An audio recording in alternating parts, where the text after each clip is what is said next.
Welcome all to the divisional round NFL Pub Hub right here on Pub Sports Radio. Because there's only 4 games that we are attacking today, we have opened it up. We have 12 cappers rolling with us today. It is a massive, massive show, a massive undertaking. And why wouldn't it be? The divisional finals, get into the conference finals. There's so much on the line. Thank you guys so much for joining us. I'm pumped up, man. I'm pumped up. Bobano up first, then the big Ragu, Marley Betts, Sean Higgs, Birdie, LJ, Ramon Scott, Spenny Pennybombs, Flash, Brizzy, Nicholas Earl, and Dave Rogers. You're going to get a ton of action here from our cappers on screen and our cappers in the chat. Justin McKelvey is rocked and locked in. Stacks play today. Gus Edwards anytime touchdown at plus 107 for Justin. I love it. I love it. Huge, huge game. And for me, I'm keeping things pretty clean and pretty simple. For me, I have 5 bets. The only bet I may add would be the Buccaneers plus the points. If it stays at 6, I'm going to be on it. If it stays at 5.5, I'm going to be on it for more than a unit. Or if it moves to 5.5, if it ends up at 6.5, I will not bet it. That's my plan here. I want the market to show a sign to us that the public is going to lose on the Lions. So I'm not that they're going to lose outright, but that the Buccaneers are going to cover. So that's my plan. Other than that, I got the 49ers double result. That's a big bet for me. I made an even bigger bet on the 49ers to win the NFC. Then I have Tampa Bay, Detroit, first half over 24, full game over 48.5. Made those on Tuesday. The first half over 24, just minus 101. Chiefs plus 3 in Kansas City, Buffalo under 46. And I spent the week talking myself off of the Texans, which I successfully did. I'm not on that game. It took a lot to convince myself that the Texans weren't very live. Maybe they still are. Shout out to all the cappers joining us. Man Bear Pig and now says he loves the Ravens. Think they could easily win the Super Bowl. On the other hand, he thinks Texans could give him trouble today. Can't even believe he just said that. The friggin' Texans. It has CMC 2+ touchdowns for Abel Alvarez. Bo Jackson, Spenny Pennybombs. He's going to be joining us. Sly Astute. BJ, best bet is the Texans Ravens under 46. Nice job getting that 46. That's down to 43.5 right now, just 43.5. So great job there. Charlie Bradshaw in the house. We got Birdie, who's going to be on screen here shortly. What a roller coaster ride Birdie had, which we will touch on when he joins us. Red Girl ready to get to work. There's my guy, Swiss Horton in the house. Flea Mathis, Connor Mack picks fresh off that very successful college basketball live stream alongside Dabby Cab. Harold Williams, Saturated, Sly Astute, Miles Johnson, Saturated on the Ravens minus 9.5 and the Packers plus 9.5. I love seeing you guys here. Big, big, big show for us. And we're running out of opportunities to bet football. So let's take advantage of it right now. And let's bring on your first guest. Our season 2 champion is heating up, folks. He is heating up. And I knew it would happen. I knew that it would happen. So last week, wildcard week, 5-2 plus 2.75 units, which means that over the past 4 shows, he's up a little over 5 units. And he's on his way to the black. We've had 28 cappers come on NFL Pop-Up. Of the 28 cappers, just 8 are in the black. It's not easy. It's not easy to deliver, especially delivering with lines that are available right now. So let's get to work. Sammy Comer on Ravens first half. Miles Johnson on likely first-time touchdown. That was important news that we'll talk about. Mark Andrews not being in the lineup for the Ravens today. There's my guy, Jim W. Putt, Stimmy OG. He's big on both unders and on the Texans and 49ers. Sammy Comer, the total is up at that number at 43.5, but you could have got it much higher earlier. Now, it depends, where you were shopping, but even Pinnacle opened it up at 46. So a lot of, and even at Pinnacle, it was at 46.4. for 27 hours. I mean, not quite. It moved to 45 and a half. It moved to 45 and a half pretty quick, but they still have it at 46 listed, just a heavily juiced to the under minus 121. It did open at 46, so excellent job getting it. Let's get to work and bring on your season 2 champion. He's hit leadoff for us often over the last couple of years. Get us rolling. Please welcome from Canada's black and yellow steel town, Mr. Ian Cameron to the show. Bobano, how are you, my friend? I'm great. These are great games on paper. I'm excited. Let's go. Let's get right to it. So we start. Every capper will be capping each and every single game, except for LJ. LJ only wants to do the Texans game. Let's get to work here. 4:30 p.m. Eastern. AFC Divisional Playoffs. Houston Texans at Baltimore Ravens. M&T Bank Stadium, Baltimore, Maryland. 25 Fahrenheit, mostly cloudy. 13 miles per hour. As we said, this total went down to 43 and a half, but it's climbed up a little bit. It's now at 44. Opened at 46, now at 44. From a point spread perspective, we are dealing with a 9.5 or a 10. Now, if you want the 10 for Baltimore, you'll get plus money on it. And it's kind of important. It's kind of important because of this stat. Number 1 seeds that are 10 or more point favorites are 10, 25, and 1 against the spread. So it's kind of important if this closes at 10 or 9.5 if you care about those things. Let's get into the cash flow here for this one. Cash flow wise, 46% of the tickets and 49% of the cash on the Baltimore Ravens. Very tight on that line. Then you have 47% of tickets and 69% of cash on the under, and it has moved. Injury wise here for the Texans, Jerry Hughes is out. That's it. Jerry Hughes, defensive end, is out. And that means Will Anderson, Jonathan Grenard, and Denzel Perryman are all good to go. No injury designations. For the Ravens, Marlon Humphrey is out. So is Mark Andrews. That's tough not having a cornerback of Marlon Humphrey's skill set not available. He's not played since week 17. And a couple notes on the game that are crucial. The Texans are now 7-2 against the spread when underdogs by 2.5 points or more this year. They've been underdog 10 times this year. They won 6 of those games outright. They have covered the spread in 7 of their last 8 games as road underdogs. No Tank Dell or Noah Brown, of course, to throw to for the young superstar C.J. Stroud. The Ravens are the most complete team in the playoffs, but they have failed to cover the spread in 8 of their last 9 games as home favorites when playing with a rest advantage, which is exactly the situation right here. Take it away, Bobano. Game 1 for NFL Pub Hub Divisional final round. Bobano hitting leadoff. Texans, Ravens. Take it away. It is a very fascinating game. We're just going to really cut to the chase so we can get through as quick as possible because I know there's a lot of guests coming. We're just going to hit what we like and brief analysis.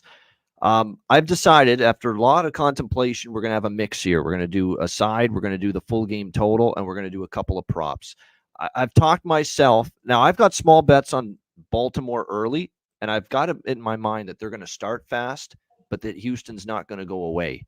And I feel stronger about Houston maybe sticking around in this. So I'm going to take Houston here. You can get plus 10, minus 114 at Pinnacle. I'm going to take that.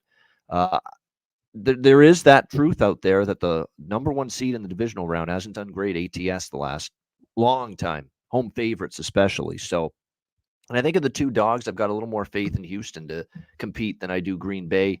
I like over now that the total's dropped. You know, the win's not going to be as bad in this game. Over 43.5 is out there at minus 115 at FanDuel. I think Baltimore will move it on Houston's defense. Look, Houston's defense played great last week, but let's be real. Joe Flacco hit the wall last week as we kind of expected he might. I think it's going to be a lot tougher here against Lamar and the offense. And it bothers me for Baltimore's defense that Marlon's not playing.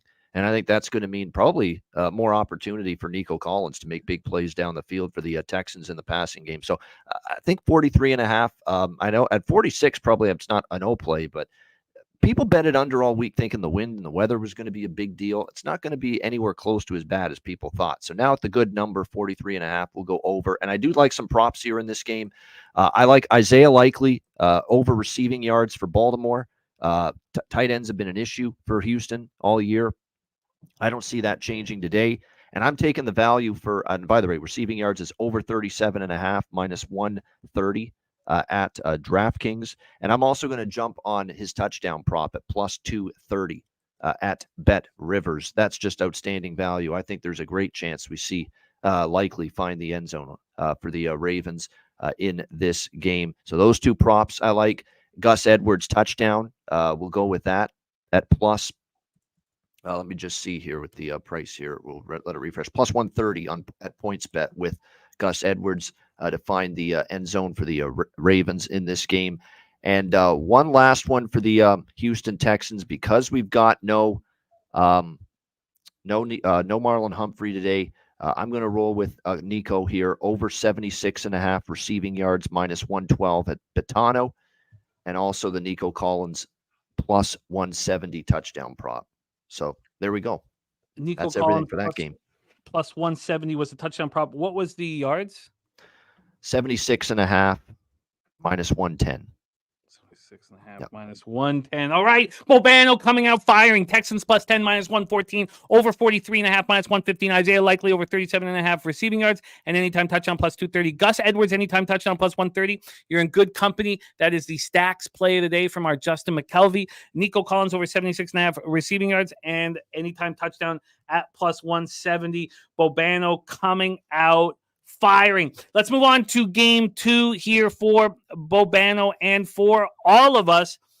8:15 p.m. Eastern, the NFC Divisional Playoffs. Green Bay Packers at the San Francisco 49ers, a Levi Stadium in Santa Clara, California. 55 Fahrenheit, light rain, 15 mile per hour winds. And our Mikey Money will be hosting the live stream right here for this one. All the questionables at this point are expected to play. And we're not sure if that will come to fruition, but that's the thought process right now, that Jair Alexander, A.J. Dillon, Isaiah McDuffie, and Daniel Whelan will all be able to play for the Packers. And the only 49er out, Cleveland Farrell, is out. Dre Greenlaw with his Achilles is expected to play. The Packers have won 4 straight football games, and can they make it 5 here and get to the conference final? This spread is at 10 at a pick'em over at Pinnacle. This opened up at 9.5, and it finally moved to 10. I shouldn't say finally moved to 10 because I guess it moved pretty quickly to 10. But there was times where the Packers plus 10 was so juiced that it was a 9.5 across the board for most of the week. So, but right now we're at a 10 at a pick'em. From a total side of things, we are sitting here with a 50.5.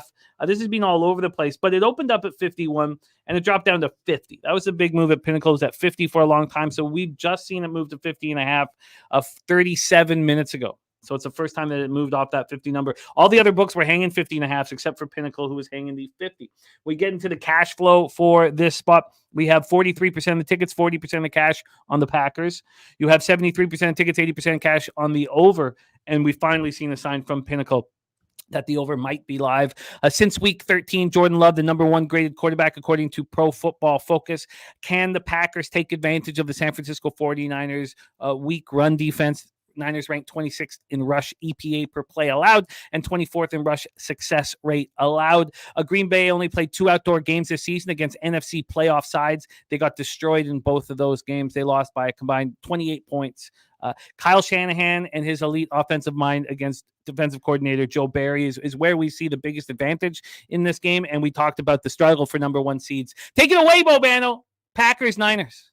Yeah, there's a lot that I like here in this game too.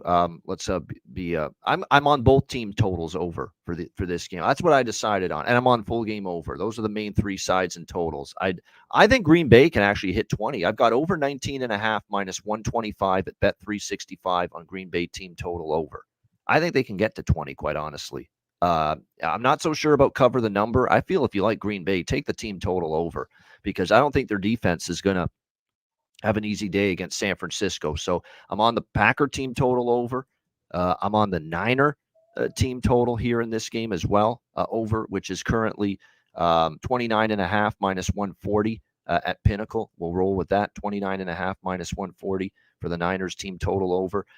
I mentioned full game over with you on Betting with the Bag yesterday. We're still in with that. I'll repeat, it's over 50 minus 112 at Pinnacle with that. And then for props, Kittle over receiving yards. I think great matchup for Kittle here when you look at it against this Packers team. Green Bay has been struggling also against tight ends, much like Houston I talked about in the last game. So I think Kittle has a pretty good day as far as receiving yards, over 50.5, minus 125 at PointsBet. I'm also going to take Kittle plus 140 at Bet365 for a touchdown in this game.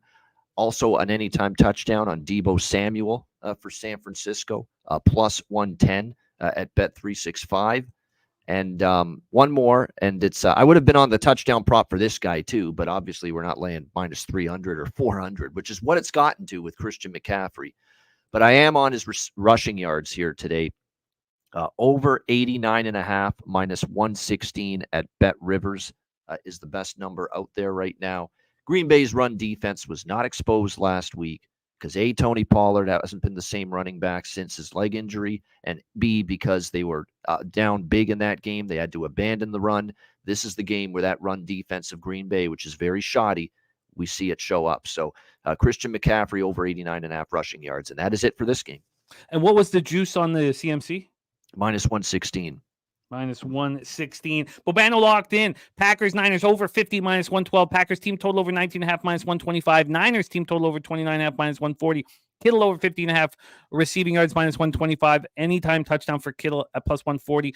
Deebo Samuel, anytime touchdown at plus 110. And CMC rushing over 89.5 yards, minus 116. Sammy Culmer also on the Kittle first touchdown. There's Kelly McKinnis in the house. Great to see you. Harold Williams also on that over 89.5 rush yards. That touchdown prop for CMC at minus 250 that I saw earlier in the week was too expensive.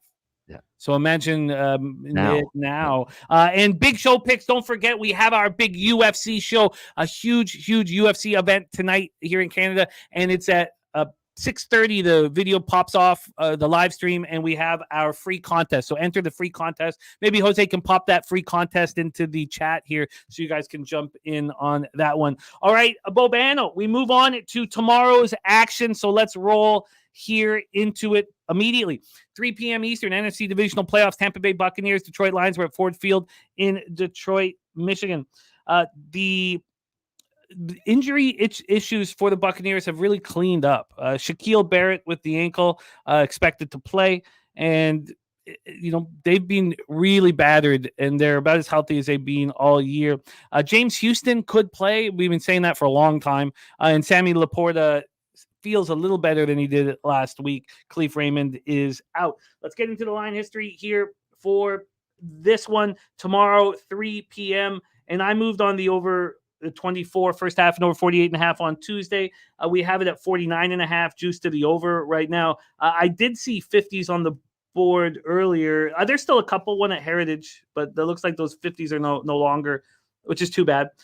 From a side perspective, I've told you guys, if this is 5.5, I'm going to expect to cash it. If this is 6, come game time, I will bet it. And if this is 6.5, I will stay off the Buccaneers. But I am interested in the Buccaneers. I just want I think the market's already kind of indicated that the Buccaneers are live here. Just the fact that it came back from the 6.5 back to a 6, which is what it opened at. And then from a cash flow standpoint here, you have 48% of the tickets and 58% of the cash on the Lions. So, the idea that the Lions are public is not the truth.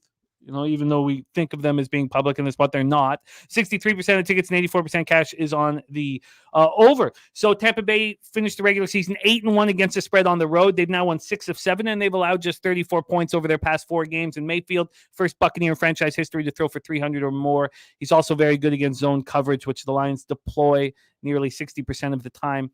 And over the last 2 seasons, Tampa Bay 6-0 against the spread when avenging a loss where the Bucs scored less than 14 points. So that's in play here. And the over 15-6 in Detroit's dome game since the start of last season. Average point total in those games 55.1. Now it is the playoffs and things are a little more intense. Take it away for us here, Bobano, Buccaneers, Lions. All right, so first off, we'll start with the total here. I'm just going to make sure I get the right number. Yeah, over 49, minus 112, bookmaker / Chris. No weather issues, obviously, in Detroit. And I think this is going to be a more pass-heavy game than people think. Let's keep in mind, the Bucs are going to have a hard time running the ball against Detroit. Detroit's strength is their run defense. And you could argue, too, as much as Gibbs and Montgomery are great, Tampa Bay is better against the run than the pass as well. So the secondaries are the exploitable units for these two teams, and I think you're going to see it play out that way, which is correlated to the props I like in this game. We're going to take Goff over his passing yards here, and you can find that at over 272.5, minus 114 at Bet Rivers. I'm also going to look at Baker over 251.5 passing yards, minus 114 at Bet Rivers in this game. I think, to be honest, they're going to have to put it up in the air a bit more, both of these quarterbacks, because I'm not convinced the run game will be there consistently for either of these two teams in this game. And then some touchdown props that we're interested in. St. Brown, Detroit, plus 104 at Pinnacle. Definitely looking in his direction as far as a touchdown prop in this game. And also for Tampa Bay, Cade Otton over 29.5 receiving yards, plus 100 at Bet365. And I'm going to sprinkle on the plus 370 for Cade Otton to find the end zone at FanDuel. I think it's great value. We've seen Baker rely on this tight end quite a bit here in recent weeks. And the last one that I'm going to look at for a prop here in this game is Sam I Am Laporta. Didn't look hindered by the injury when he returned last week against the Rams, not one bit. You can get plus 150 at Caesars for Laporta to score a touchdown, and I am on that as well. That's it for that game. What was the juice on Mayfield over 251.5? 251.5 on Baker passing yards. Let me just double check. Minus 114. Minus 114. So we have, make sure I got this right, over 49 in Buccaneers Lions. Goff over 272.5 passing yards, minus 114. Mayfield over 251.5 passing yards, minus 114. St. Brown anytime touchdown, plus 124. Cade Otton over 29.5 receiving yards at even money, anytime touchdown for Otton at plus 370. And Sammy Laporte anytime touchdown, plus 150. There we go. All right, Bobano firing shots here. Let's move on to the final game on the card. I will not set up any more games, just doing that for our leadoff hitter, Bobano. This is the live stream that I will be hosting, 6:30 p.m. Eastern, AFC Divisional Playoffs, Kansas City Chiefs, 12-6, 6-2 on the road, Buffalo Bills, 12-6, 8-2 at home. By the way, Big Show Pick says Detroit beats the hottest team in the NFL, Tampa Bay beats the worst team coming to the playoffs, and everyone hops off. Makes a ton of sense. Says keep losing money, fading the Lions. As our guy, Big Show Picks. So we have injury issues for the Bills. And we have, the Chiefs have Wanya Morris in concussion protocol. Maybe that's where you want him. Derek Noddy, tricep, defensive tackle, he's not available. So that, but the Bills, Christian Benford, cornerback, out. Gabe Davis, wide receiver, out. Taylor Rapp, safety, out. Linebacker, Balin Spector, out. And then what are Terrell Bernard, Rasul Douglas, and Teron Johnson? And Teron Johnson, if he can get through concussion protocol, he'll be fine. But Terrell Bernard and Rasul Douglas, at what percent are they playing at? And, the same can be said with Sam Martin. So this will be the first true road playoff game for Patrick Mahomes, and we're all very, very excited to see how he handles it. We have the spread right now, minus 2.5, juice towards Buffalo. So it's actually exactly where it opened at Pinnacle, like to a T. Well, I guess 2 cents off, but very, very close to where it opened with that 2.5. So no movement. Then from a total side of things, we have a 45 here, and this opened up at 46, and it dropped to 45. I moved on this spot. I moved on it. I moved on the under 46. That was a little bit of juice, and the +3 with a little bit of juice. And I probably could have waited. Or excuse me, I probably could have fired earlier. I had a feeling that this was going to move towards the over for some idiotic reason, which it definitely didn't do. 50% of the tickets, 56% of cash on the Buffalo Bills, 37% of tickets, and 69% of cash on the under. Mahomes has been an underdog 10 times in his NFL career. He's won 7 of them outright and gone 8-1-1 against the spread. 8 of those games has come on the road. He's 7-0-1 on those. The Bills are hot. They've won 6 straight. A lot of people believe in this football team. Why wouldn't they? Now they have a chance to face Mahomes at home. The issue is, and what I could never leave, was that I just think the injuries on defense will ultimately be their excuse for not delivering again in the most important football game of the year. Take it away, Bobano, Bills Chiefs. Which has been a pattern with them, especially against Kansas City in the 0-2 that they are against Mahomes and the Chiefs in the playoffs. The offense did their job. Defense let them down both times. No doubt about, especially that last one. I still couldn't believe they lost that second meeting in the playoffs. But now this is the first road playoff game for the Chiefs here in the Mahomes era. Buffalo, this is going to be an official play, although I'll be honest, I would tread more carefully with this. I do like Buffalo. I'm going to include them on my card here for the show at minus 142 at Pinnacle on the money line. I just feel it's their time to finally beat Mahomes and the Chiefs. The defensive issues do concern me. but I'm going to stick with the Bills here. And then for props, there are a couple. It's not as prop a heavy game for me as the other games we talked. Rashee Rice, over 69.5 receiving yards, -110 for the Chiefs, and +130 to score a touchdown. He's the guy right now for Kansas City. No mistake, no question about that. And there's developing chemistry with him and Mahomes, no doubt. And I think he could exploit that here in this game. I'm also going to throw a little couple out there. One that I think is just based on the matchup and how vulnerable they are in the middle of the field and in the secondary. It's more of a hunch because it's been up and down production-wise for this guy, but I'm going to go with Justin Watson, over 17.5 receiving yards at -112 for Betano. And I'm going to sprinkle 2 on the touchdown for him at +550 at Bet365. This is more of a kind of a gut feel to me that Watson is going to have the advantage here based on these injuries that the Bills are dealing with.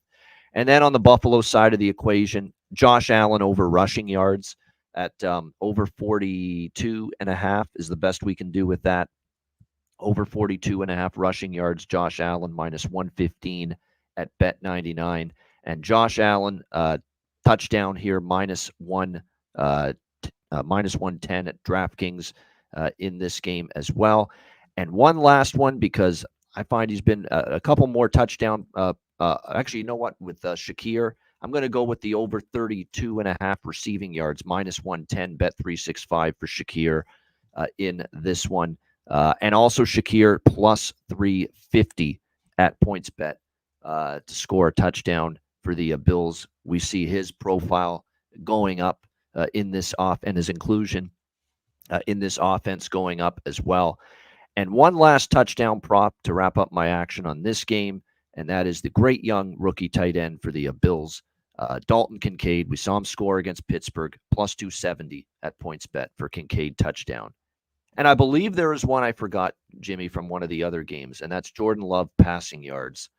I don't think I included that one. No, you can didn't. confirm that. I didn't. That's one I missed. So, because look, my thinking is if Green Bay is going to move the ball, it'll be through the air. And even if they struggle and if they fall behind, eventually if they get to that point, they're going to have to throw exclusively if they're down big. So over 245.5 passing yards, Jordan Love -110 at FanDuel. And that is everything. You got it locked in. By the way, my SGP for our live stream is 10-1. And the one thing that I did find that I was like, should I have added the Allen over 42.5 rush yards? It's the one thing that really jumped out at me. And this is one of those games where he's desperate to beat Kansas City. He will do anything it takes. He'll throw his body in harm's way. He'll power through defensive linemen and anybody trying to tackle him for extra yardage. That's how this game means to him, how much it means to him. So I think that rushing prop of the entire weekend, I think Josh Allen over rushing yards is one of the best player props you can bet. Bobano is locked in each and every game. To start off, Texans +10, the over 43.5, likely over 37.5 receiving yards, anytime touchdown +230. Gus Edwards, anytime touchdown +130. Nico Collins over 76.5 receiving yards, anytime touchdown +170. And Packers Niners over 50. Packers team total over 19.5. Niners team total over 29.5. Kittle over 50.5 receiving yards and anytime touchdown. Deebo Samuel anytime touchdown. CMC rushing over 89.5 rush yards. Jordan Love over 245.5 passing yards. In the Lions game, over 49. Goff over 272.5 passing yards. Mayfield over 251.5 passing yards. St. Brown anytime touchdown +124. K. Dotton over 29.5 receiving yards anytime touchdown. Sammy Laporte anytime touchdown. For the Bills game, we just went over all that, but Bills, Rashee Rice and the touchdown, Justin Watson and the touchdown, Josh Allen rushing and the touchdown, Shakir receiving and the touchdown, and Kincaid touchdown. Excellent work, Bobano. The auctioneer himself, Jimmy the Bag. Yeah. Firing away. Spectacular work, Bobano. I will be in touch, my friend, but you go out there and get that cash. Please support everything that Bobano's doing. It's a little tricky getting a hold of him right now because of the Twitter fiasco we've got going, but it's the Ice Guys Twitter that we can promote and use. So that's what we will be using. So support the Ice Guys, support Bobano, and excellent work. And Bobano, I went 5-2 off of your help from college basketball yesterday, and half a point away from 6-1. It was the Indiana didn't cover by half point, but you were awesome as well. Keep up the great work, Bobano. Any last words for the Cappers supporting the show? No, just have a great weekend. Yeah, it was fun yesterday. Solid results. Another draw hits for us in hockey on the show yesterday with Islanders Blackhawks, which was great to see. So good luck, everyone. Enjoy this weekend. It's one of the most fun weekends in the NFL season, divisional playoff weekend. Cash those tickets. Have a good one, everybody. There he is, Bobano hitting a leadoff. The next three cappers we have on the show are our first, second, and third spots overall. Your next guest, our season 1 champion, he came 4th in season 2, and right now he's 0.5 units out of first place, sitting in second place. He went 5-2 plus 2.8 units in wild card week. The problem was our leader, Marley from Brothers and Betts, went 6-2 plus 3.88 units. Marley running so nice here and is in the lead. And Big Ragu, a half unit behind. Please welcome from Ocala, Florida, by way of New York City, the Big Ragu in the house. Doc, how are you, my friend? I'm doing pretty damn good, Jimmy. How about you, my guy? What's happening, my brother? I'm pumped up. I am pumped up, and everybody's pumped up to hear how you are getting paid here in the divisional playoffs. We have Brothers and Betts in the house saluting you, Doc. Yeah, my guy, Marley. It's a machine, Marley. It's a fucking machine. He is a machine, man. He's a machine. But let's get right to work. I've done my setup, so now it's time to listen to the pros do their thing. So take it away, Doc. Texans, Ravens. This one pops off in an hour and 28 minutes. How you getting paid? We're going to roll right through the shit, but I'm like the old horse on the track, you know what I mean? Like I hit that 8 pole, and I fucking haven't switched leads yet, and my ears prick up because I feel that horse running by, and I go to the whip. It's all downhill from here. Let's go, baby. Yeah, Texas Ravens. I mean, what can we say? Stroud has been fantastic. He's been doing his thing, guys, and young team. I'm dumbfounded how good this team has played, you know, during the playoffs. They kicked the door down when the Jacksonville Jags left it open for them. So, you know, they got all the props in the world by me. Rookie coach, rookie QB, going up to Baltimore, which is a tough spot to play. If you flip back early in the season, you know, I think the week 1 game, 25-9, 2 different teams back then also. Monken's new offense. Baltimore's gotten a lot better and more comfortable in this spot here. Lamar, I think he had 160-some-odd yards passing. I think we flipped the script today, guys. I think today we pumped the brakes on the Texans. Shout out to LJ and my Texan Marley too. You know, just today's not going to be their day, unfortunately. I think Lamar is going to kind of have to not use his legs as much here, but you know, I think the wind's going to be a little bit of a factor, but not so much. I think the big plays are going to be coming up a little bit short for the Texans here. I think Ravens play more of a ball control type of game. It's going to be a lower scoring game also, which I'm not going to be involved in that. But when I say lower, I mean it's going to be a little bit higher than the first game this season. But Texans are still going to have to be up against it here. So I like Baltimore here to kind of take the lead early, where they played close last time. I think Baltimore's in a different mindset. I think they want to get out in front early and control the tempo of the game, and I think they do that. So I like the Ravens in the first half, and I think we get a turnover or 2 more than we get on the other side, which equates to a bigger spread for them too. So I think Baltimore is going to get a turnover or 2 more, and they push that across the goal line for points. So I like the Ravens on the first half. I like them the first game, and even though I like the under, I lean towards the under. I still think the Ravens scored 25 in this game. I think they're 3 or 4 points better here, and they get over the 26.5. So give me team total Ravens over 26.5 too. Let's get that for you. It's listed at 27.5 here at Pinnacle, but at plus money. Would you have a team total over 26.5 in front of you? Yeah. What's the juice? Let me get it for you. Hang on. I apologize. No, it's all good if you grab it. And then the Ravens first half here. We can get you the first half. Wow, it's pricey. It's 27.5 even at DraftKings. Or excuse me, 26.5 minus 125 at Caesars. Okay, we'll take that 26.5. I'll continue to Leiden shop as well on that spot. But the minus 6.5s are very expensive. We see 7s on the board. They're the cheapest 6.5 we can get right now is at minus 120. Yeah, that's fine. Give me that. Okay. Give me the minus 6.5, minus Keep 120. it there. Keep it under the 7, minus 6.5 at minus 120. Big Ragu rolling. That is game 1. I've done my setup, so we're just going to hear our cappers deliver the goods. So let's roll into the next spot on the board. Our live stream hosted by Mikey Money, Packers, 49ers. Take it away, Doc. This game has almost the same look as the game we just talked about with the Niners and the with the Packers here. You got a young quarterback, first year starter there, done amazing things. Now here's the thing with the Pack. Niners are rested. We know these weak these home teams off the byes and stuff in the first round and the divisionals don't usually do good with the numbers, and that reflects back on the game we just talked about. But I think this game is even worse a scenario for the road team than the first game I talked about. As nice as the Packers have been playing, their whole MO is when they come out, they take those long drives. They might not have the opportunity here with the Frisco D, even though the D, against the run is not as sharp as the Ravens. I think here we're still up to the task here, where Jordan Love has been spectacular. His interception to touchdown ratio has been on point. But there's just too many weapons on the other side with the Niners to control the tempo of this game. And I don't think the Packers are one of these teams that are a good come from behind team. I think they'll be up against it early here too, in this spot. I don't think they control the tempo here. I think this is all 49ers downhill. It's been a nice run for the Pack. Sorry, Razor. You might have to eat some cheese on this one, my guy. So I'm not going to get into all the breakdowns here, but I just think the Packers are going to be up against it here.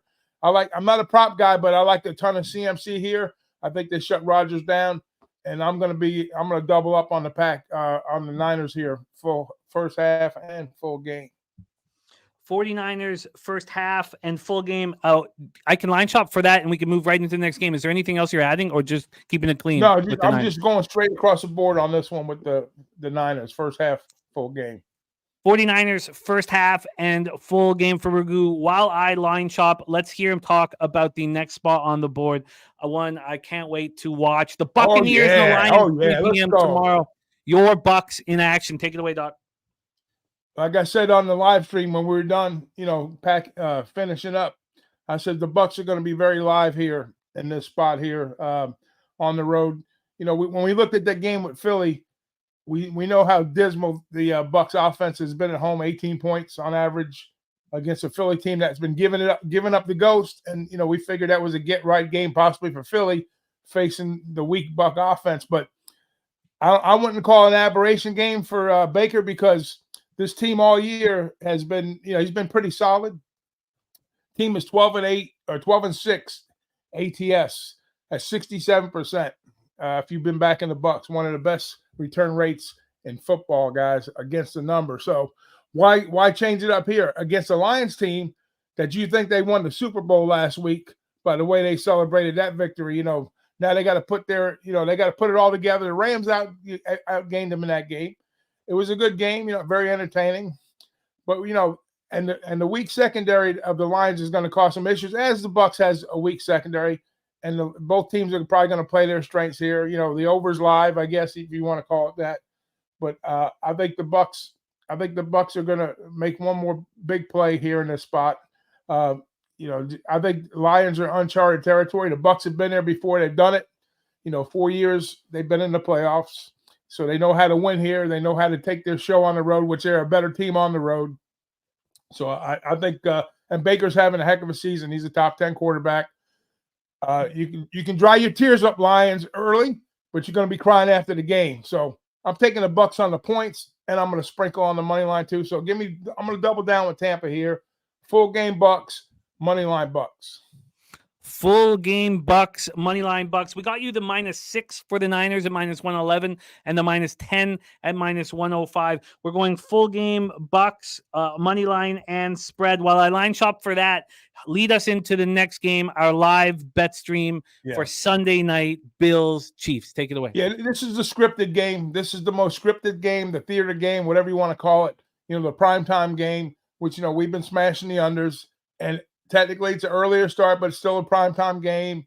I still like the script here again, so automatically I'm going to be on the under, but in a different way, guys, because I think the numbers kind of tick down a little bit, and that kind of gets a little tricky when that kind of happens. And usually I come in and smashing over when an under goes that way, or vice versa. If it goes back the other way, I'll come the other way with it. But today, listen, here's the deal with this game, okay? This is going to be a last possession game. It's going to be an NBA game with whoever has the ball in the final 2 minutes is probably going to squeeze out the W here. So, and we're looking at the 2.5. You know, if Mahomes has it, he's probably going to win. If Allen has it, he'll win. But it's not more than a 2-score game here. So this is the perfect teaser bet. But I never usually tease totals, but I like the under so much in this game. Even so, it's ticked down a little bit. I think I'll be pretty safe buying 6 points here for the under. You know, so I'm going to use the 6 on the under, and I'm going to come back. I'm going to come back with the chefs to cover. You know, the 8.5. It's not a 2-score game. It's a 1-score game. I think the under is solid. So for me, that's like, I'm not going to say free money, but it's pretty darn close. So that's a teaser I like.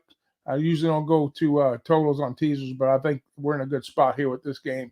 So give me under 49.5, I guess it is. And then the Chiefs plus 8.5.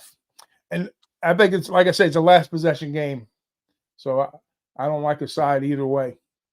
The 6-point teaser will give you 51.5, right? Because it's at 45.5 right now. I'm sorry, 45.5. I'm looking at the Texans number 43. No, all good. Okay. So the teaser's under 51.5 and plus 8.5 in our final spot. Here we go, Doc. A half point out of first place. He's on the Ravens first half -6.5 -120, and the team total over 26.5 and -125. He's on the 49ers first half -6 at -111, and the full game -10 at -105. He's on the Bucks +6 at -108, and the Bucks money line at +230.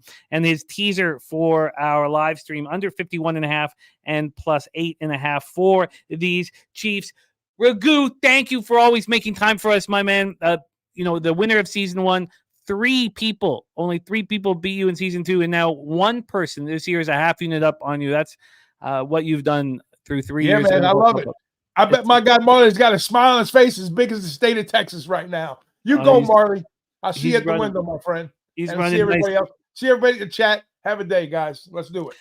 We love you, Raghu. Please support and follow Raghu on X at Big Raghu62. All right, it is time to bring on our leader. What a performance he just continually delivers here on the show. He has swept the board 3 different times. He's been on our show for 10 different appearances. 3 of them, he swept the board. The worst show he's ever had in 10 performances here on NFL Pub Up is 2-3.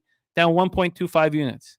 Talk about a model of consistency. 30-14 plus 15.35 units coming off a 6-2 wildcard performance plus 3.88 unit. Star of the Brothers and Betts YouTube channel coming to us from the great state of Texas. Please welcome our guy, Marley Betts, in the house. Marley, how are you? Yo, what's good? What's good? What's up, Doc, man? Doc is a legend. Respect, Doc. Salute.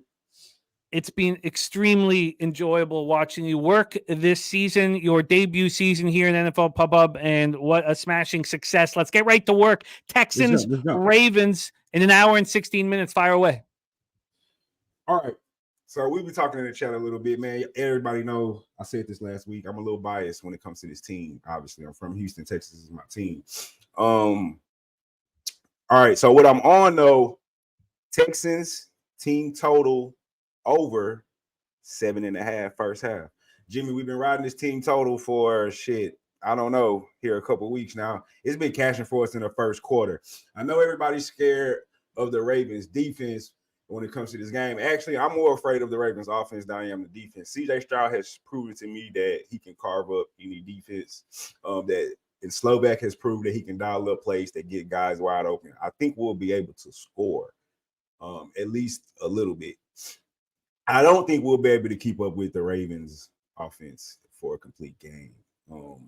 I know everybody gets fascinated with the run game and Lamar Jackson, but he got some weapons now. I mean, I'm impressed with Zay Flowers, and we forget that Bateman was the number 1 draft pick. He was hurt last season, so he kind of missed the season. Then you still got Odell. Odell, baby, is not what he once was, but I still think he's more than a capable number 2 or 3 receiver. You're not asking him to go out and be a number 1. And I don't know about y'all, but I've been highly impressed with Likely at tight end coming in for Andrews. He is a weapon. He can run. He's big. He's tall. He's fast. I like them, so I think they'll score. I'm off the side here. I liked it at 10. I don't really care for it at 9.5 because I don't know if Lamar Jackson plays the way he's been playing. I think it could get ugly. When I say ugly, I mean I think they could be more than a 10-point cover here. But I do think it'll be a high scoring game. I like the total to go over 43.5 because I think my phone's. Let me mute this because I think first game ended at 33, I believe, 25-9.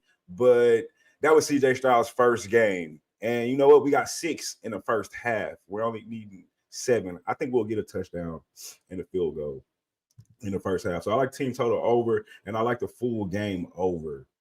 I'm going to stay away from the side, man. If anybody want to know, I lean. If you can catch it at 10 versus that 9.5, I might take that 10. But 9.5, I don't know. In Baltimore, the way they've been clicking, I'm really scared of Lamar Jackson in that offense. More than I've seen the defense. I've seen Stafford go in there and carve up the defense. No Humphreys. I think this is another thing. We're missing Tank Dell. It's easy to gloss over it with all the praise that CJ Stroud has been getting, and deservedly so. But Tank Dell was our explosive. Him and CJ Stroud had a connection. He was our explosive guy. And as good as Nico Collins has been, I think this is the type of game where we need a Tank Dell, and we don't have him. So. Yeah, Noah Brown and Tank Dell missing. It hurts. The Texans' first half team total over 7.5. Available right now at Pinnacle at plus 107, plus money there. The over 44 is the best number. It's climbing right now at minus 106. Marley, let's roll into game 2 here. It is our Saturday night live stream alongside UFC. We have the 49ers at home to the Packers. Take it away. What's your plan? Hey, if it ain't broke, don't fix it. Ain't no need to go back and fix it. I'm going back with the same thing. Here's the Razor, by the way. Cheers, man, Razor, for your Packers, man. Great season. I'm with the first half team total over. I think it's 9.5 is what I call it at. Still there. I think the Packers will be successful in moving the ball for the same reasons it kind of scares me with taking the Texans, but you can get the 10 here is I think we have the better quarterback in CJ Stroud or Jordan Love, but I think they have the more complete offense. He has much better weapons as a collective. The receivers are good. Aaron Jones, the resurgence, I think they'll be able to move the ball on the ground. Play action pass. He has weapons around him that we don't. When I say we, I'm talking about the Texans, that we necessarily don't have. And Tank Dell we're missing. So I think the Packers offensively will be okay. I don't think they're just going to be able to stop them defensively is where the problem is. And I think that Debo and the gang, especially CMC, I think they're going to have a fucking field day on their defense. Yes, they play better. They play good against the Cowboys. Technically, I mean, that game was over with. I don't know if that was Dak and the simplicity of Dallas's offense versus, obviously it's a different monster with Green Bay and what they're doing offensively. So, I mean, what San Francisco is going to be doing offensively, it's a different monster than what you're getting from Dallas. So I don't expect Brock Purdy to make those mistakes. And Shanahan's offense has proved it. And the only thing he can't do is play from behind, according to the numbers. So, which I don't think he will be that much. I like the team total over in the first half. I'm just like the Cowboys. I'm scared of the double digit. It's double digits for a reason, guys. I know the Packers have been playing great. But I believe the two teams we just talking about, the Ravens and the 49ers, are on a collision course for a rematch in the Super Bowl. They both are looking like both the best teams in both conferences, offensively and defensively. I do think the Packers will find some success, but I do just like the first half team total over 9.5. I've been killing the team total, so I'm going to stick with what's been working in the division around here. I'm really scared of that team. I lean toward the 10 because I think offensively they'll have success, but I can't back the Packers defense on the road against that offense, the physicality, the yak that they tend to get each game. I'm Shanahan drawing up the plays. A lot going on with that 49ers offense that statistically shown Green Bay Packers defense is terrible. And so I can't. I'm scared of the 10, but I will take the team total over first half. Packers first half team total over 9.5 minus 123 right now at Pinnacle. Let's move on to Sunday action, Marley, and we'll start with Lions Buccaneers. Take it away, my man. Razor. Do the right thing, right? I'm a back off the side, Razor. But hey, win or lose, I think we both have to feel like great season for both our ball clubs. All right, shout out to Doc, man. He took the money line. I don't got that much nuts on these Bucks money line, but I do like the 6 here, Jimmy. And I'm gonna piggyback off what I said last week. I like this Lions team, but Dan Campbell scares me, and he scared me off the -3 last week. We went with the team total over 13.5. It's still there at 13.5, but I'm gonna back off that. I like the Bucks team total first half. I think it's at 6.5. Where is it at 9? It's at 9, right? I'll grab it right now, but keep rolling. 9.5. Whatever it is, if it's I can't remember which one it is. I think it's 6.5, or it might be 9.5. It's 9.5. 9.5. And it's heavily juiced to the over. I'll see if I can find better, but keep rolling. I'm comfortable with it. I want it. And I want the +6. This is the thing. I'm sure everybody that's watched every analyst show and every YouTuber has probably said the same thing. Jared Goff under pressure. His numbers dropped tremendously. And we all know Todd Bowles is gonna, if he doesn't do anything, he's gonna bring pressure. So this is exactly what this game is about. How can Jared Goff stand up to the pressure? Will he identify who's coming, who's not coming, and will he be able to get the ball out? So that's what we're banking on. I'm gonna bank on that he's not. So I like the Bucks +6. I'm with Doc. I can't, Doc. I feel you, Doc. You just dropped your nuts with the money line, man. I can't let them hang like that. But I do love the 6. Put me on the 6. I'm gonna take the 6.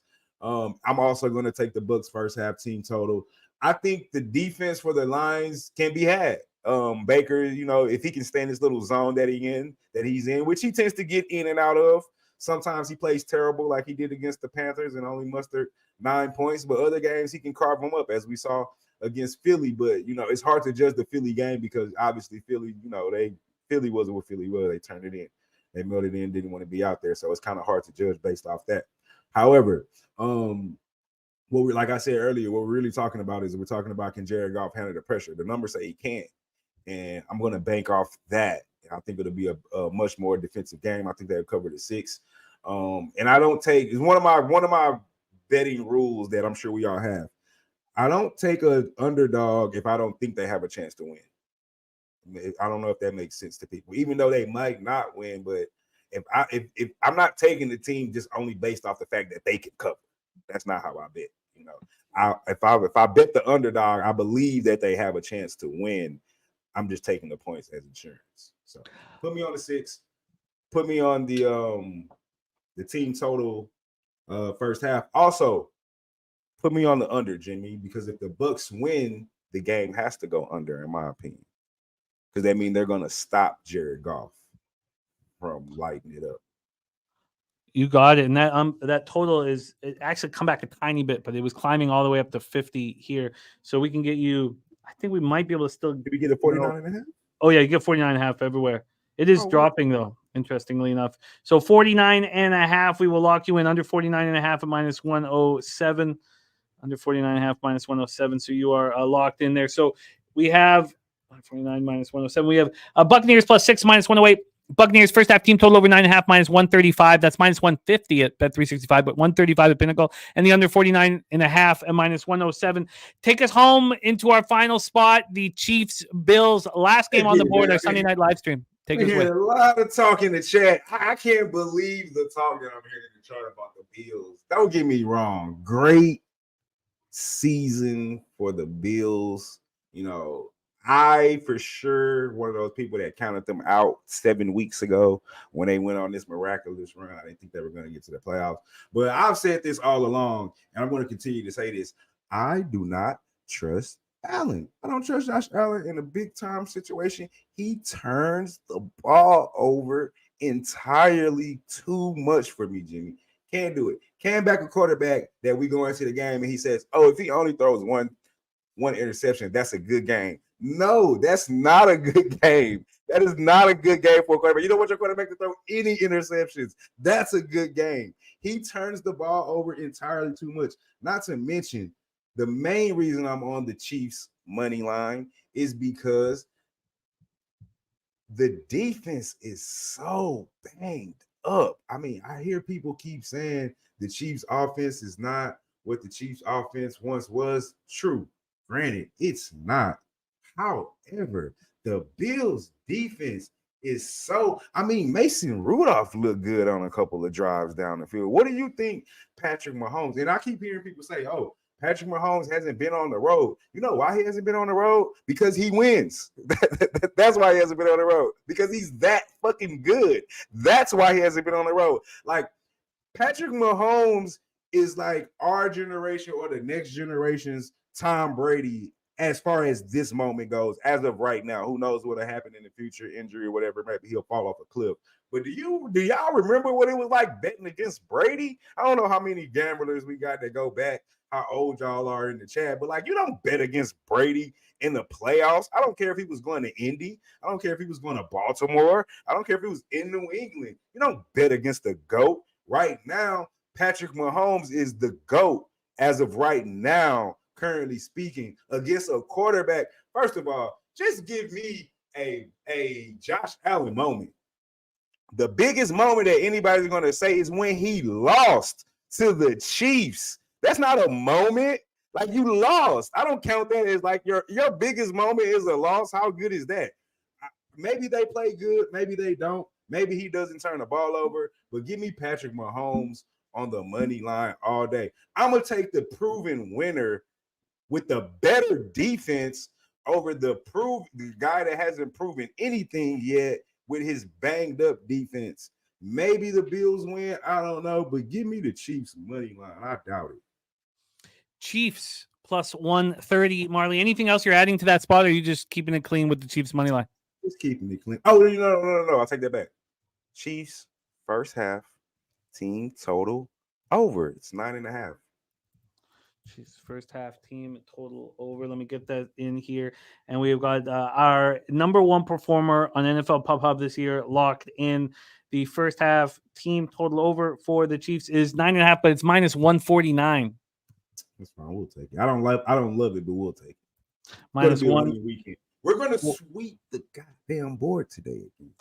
Let's review Marley's action. Texans first half team total over 7.5 plus 107, and the over 44 at minus 106. Packers first half team total over 9.5 minus 123. Buccaneers plus 6 minus 108. First half team total over 9.5 minus 135. The under 49.5 minus 107. And then Chiefs money line in the Chiefs first half team total over 9.5 minus 149. What a revelation you've been here on the program this year, Marley. We need a lot more of you on the program, and coach. We want more brothers and bets here on the channel.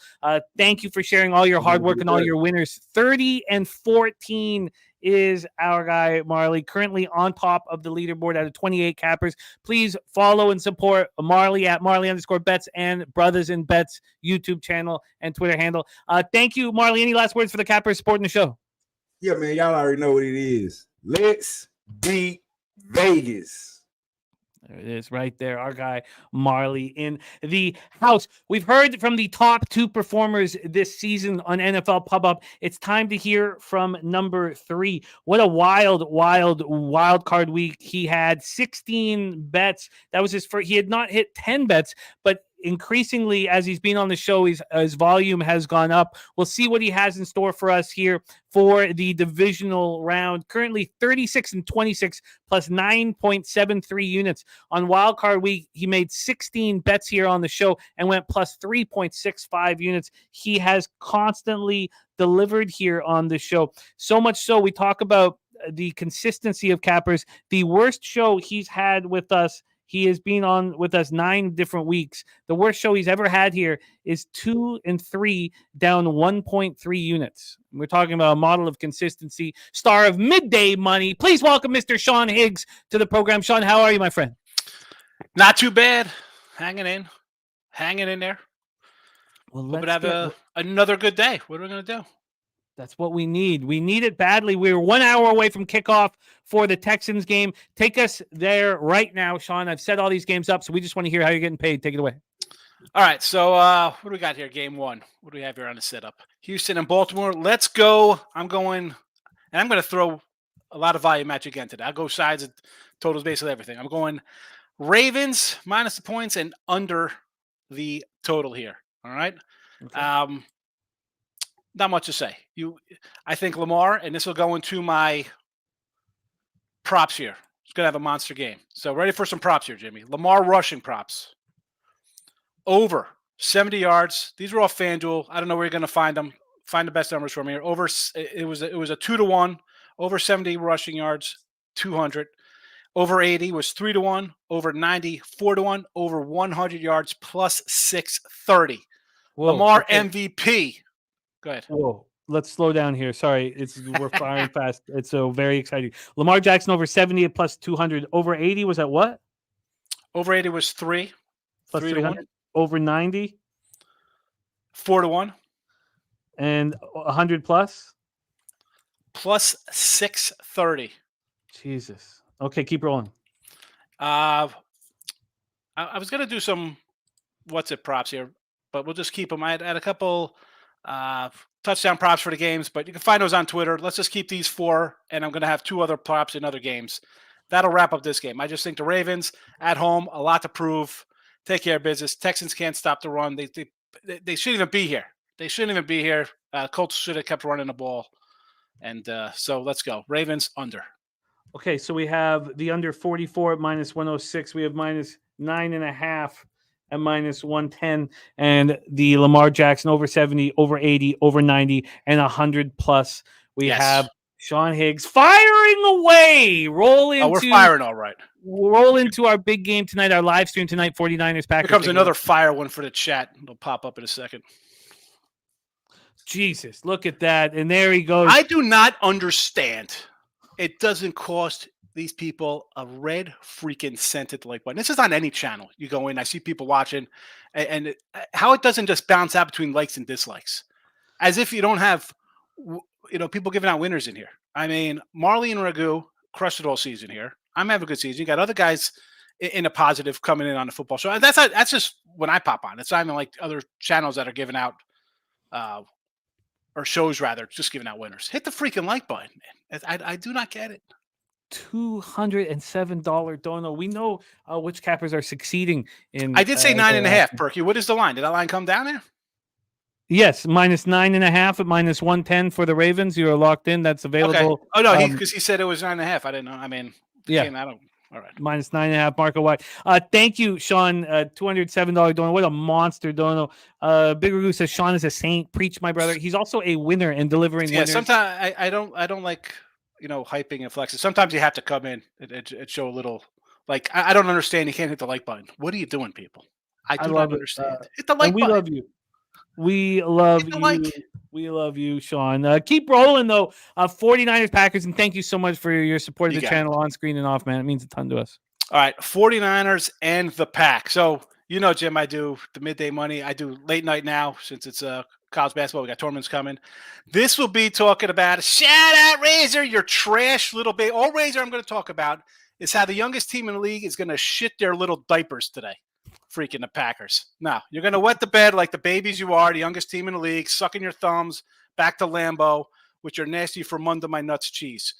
Niners, lay it, under Niners, and I'm looking for a big, I'm going to throw I was going to put a TD prop in here, but we're going Elijah Mitchell was plus 490 on a touchdown. Plus 490, anytime touchdown, Elijah Mitchell. And a little Debo over 100 receiving yards, plus 370 to roll all over the baby Packers. Like the men the Niners are, they're going to abuse the little children, take their lollipops, laugh at them, and change their dirty diapers. Goodbye, Green Bay. 49ers minus 10 and minus 104. Elijah Mitchell, anytime touchdown, plus 490. Debo Samuel, 100 or more passing yards at plus 370. Is there anything else you're adding to that? That's it.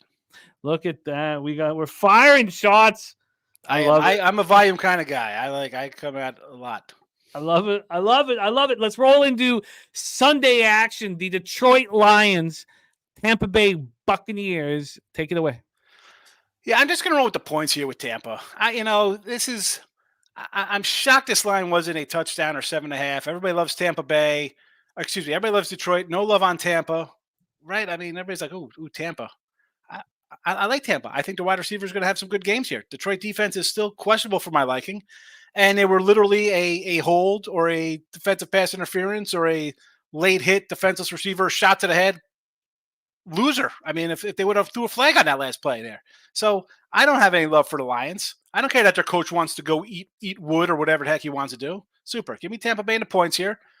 I know Ragu's got the money line, but I'll let him win that one. I'm going to catch him with my Elijah Mitchell plus 490. So I'm just going to Tampa in the points. Buccaneers +6 at -108 for our guy, Mr. Higgs, in the Sunday early game. Let's talk about the Sunday night game. We have Mikey Money hosting the 49ers live stream tonight. I'm hosting Bills Chiefs tomorrow night. Take it away for us, Sean. How you getting paid on the night game? I'll be popping in on that game with Mike here. So I love it. This game here, I like the Bills. Any under. Bills under. I'll go Bills money line. Let's lay the 140 there. And for everything that Marley was talking about, Kansas City, and I agree with him. Like the Mahomes Reed combo it's like the Brady Belichick of these years, right? And yeah, they're home, right? It's like, wow, they don't lose. Well, yeah, because when they're home, they had really good teams, much better teams than this team. This team is not a great team by any stretch of the means. They got a very good defense. The Bills game to me, this is it. This is their forget about the season. This is their careers here. You beat them in a regular season. They beat you twice in championship games. Take care of business here at home. Bills, big win. Bills in the under. It's that simple. Josh Allen prop over 50.5 yards was a plus 118. For 50.5 rush yards at plus 118. I like it. Josh, I think I've got to, I should have had that rush prop. That's what this show's all about, to add to how you want to attack these spots. Josh Allen over 50.5 rush yards at plus 118. The under 45.5 -108. Bills money line -142. Is there anything else you're adding to the Buffalo Bills spot? Nah, that's all. Just that one.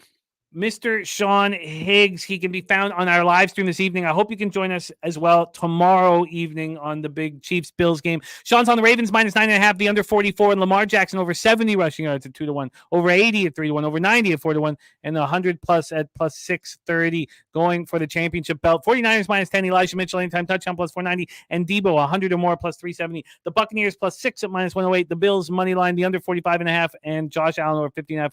I need under San Fran as well. Sorry, must have missed it. Perfect. When I was firing away. No, that's great. Yeah, because then that total has been climbing, which has surprised me. Do we have a 51? It's at -116. Do we have a 50.5 for cheap -109? Do we have a regular 51? Yes, we do at Heritage. Under 51 at -108. That's just come up. Under 51 at -108, Sean. And thank you so much, Sean, for your donation. A giant donation, $207. I just consistently delivering winners and also supporting our channel. You mean a ton to us, Sean. Thank you so much for your Thanks hustle. for having me. And we good love luck, it. everybody. And I'll see you guys later on tonight with Mike. Respect. Please follow Sean on X at Mr. Sean Higgs and support Midday Money. What a guy. All right, let's roll into our next guest. And what a roller coaster ride he had last week. He made the anchor to a interception parlay, Joe Flacco's interceptions. He made that the anchor, and Joe Flacco goes ahead and throws 2 interceptions for him. So he's set up with all these plus money spots, and then of the next 7 quarterbacks, only one, Tua Tagovailoa, threw an interception. So that put him way behind the 8 ball. He was already behind the 8 ball with backing the Browns first quarter. He had Browns first quarter money line, Browns first quarter -0.5, Browns first quarter margin 1-6, and 7 or more. And he came seconds away from catching all those. So there he's sitting there with a devastating spot, and then he just starts rolling. There's Chiefs, Detroit, parlay cash. KC and Tampa Bay +3 cash. KC, Miami team total under 13.5 cash. Cowboys, he lost his 2 Cowboys spots. And then Detroit, Tampa Bay +3 cash to +212. Buffalo, Pittsburgh over 36.5 cash. Bucks +3 cash. Bucks money line cash. Bucks -2.5 cash. So when it's all said and done, somehow your next guest pulled out a winning day. 9 wins and 12 losses, but plus 0.8 units in the black. He's 40 and 45, but he's plus 2.59 units, which puts him in 4th place overall out of 28 cappers on the show. Coming to us from Kingston, Ontario, please welcome Mr. Birdie Betts to the show. Birdie, how are you, my friend? Great, Jimmy. How are you? We are doing great. We're running a little bit behind. That's my fault. So let's just get you firing away, Birdie. Take it away. Our big Houston Texans game popping off in 49 short minutes. Yeah, I like the Ravens to win here. I've underestimated Stroud in these spots all year. I still think the Texans are going to get some points. So we're going to attack this game. I've got like 25 plays, so get ready to go. So we're going to go Houston rushing yards, team rushing yards under 80.5 at -115. Okay. Then we're going to take the Ravens money line and parlay that with the over 44 in that game for 133. Okay, sorry, hit me with that one again. Okay, Ravens money line and then the over 44 at plus 133. Okay, you're good. Keep rolling. Ravens money line with Chiefs money line plus 175. Ravens, Chiefs. And then the Ravens over 44 with the Niners under 51 plus 264. Ravens over 44 with the Niners under 51. And that gave you a what? Plus 264. 264. Houston rushing as a team under 80.5 rush yards -115. Ravens and the over 44 plus 133. Ravens, Chiefs at plus 175. And Ravens over 44 and Niners under 51 at plus 264. Is that all your action for the Houston-Baltimore game? There it is.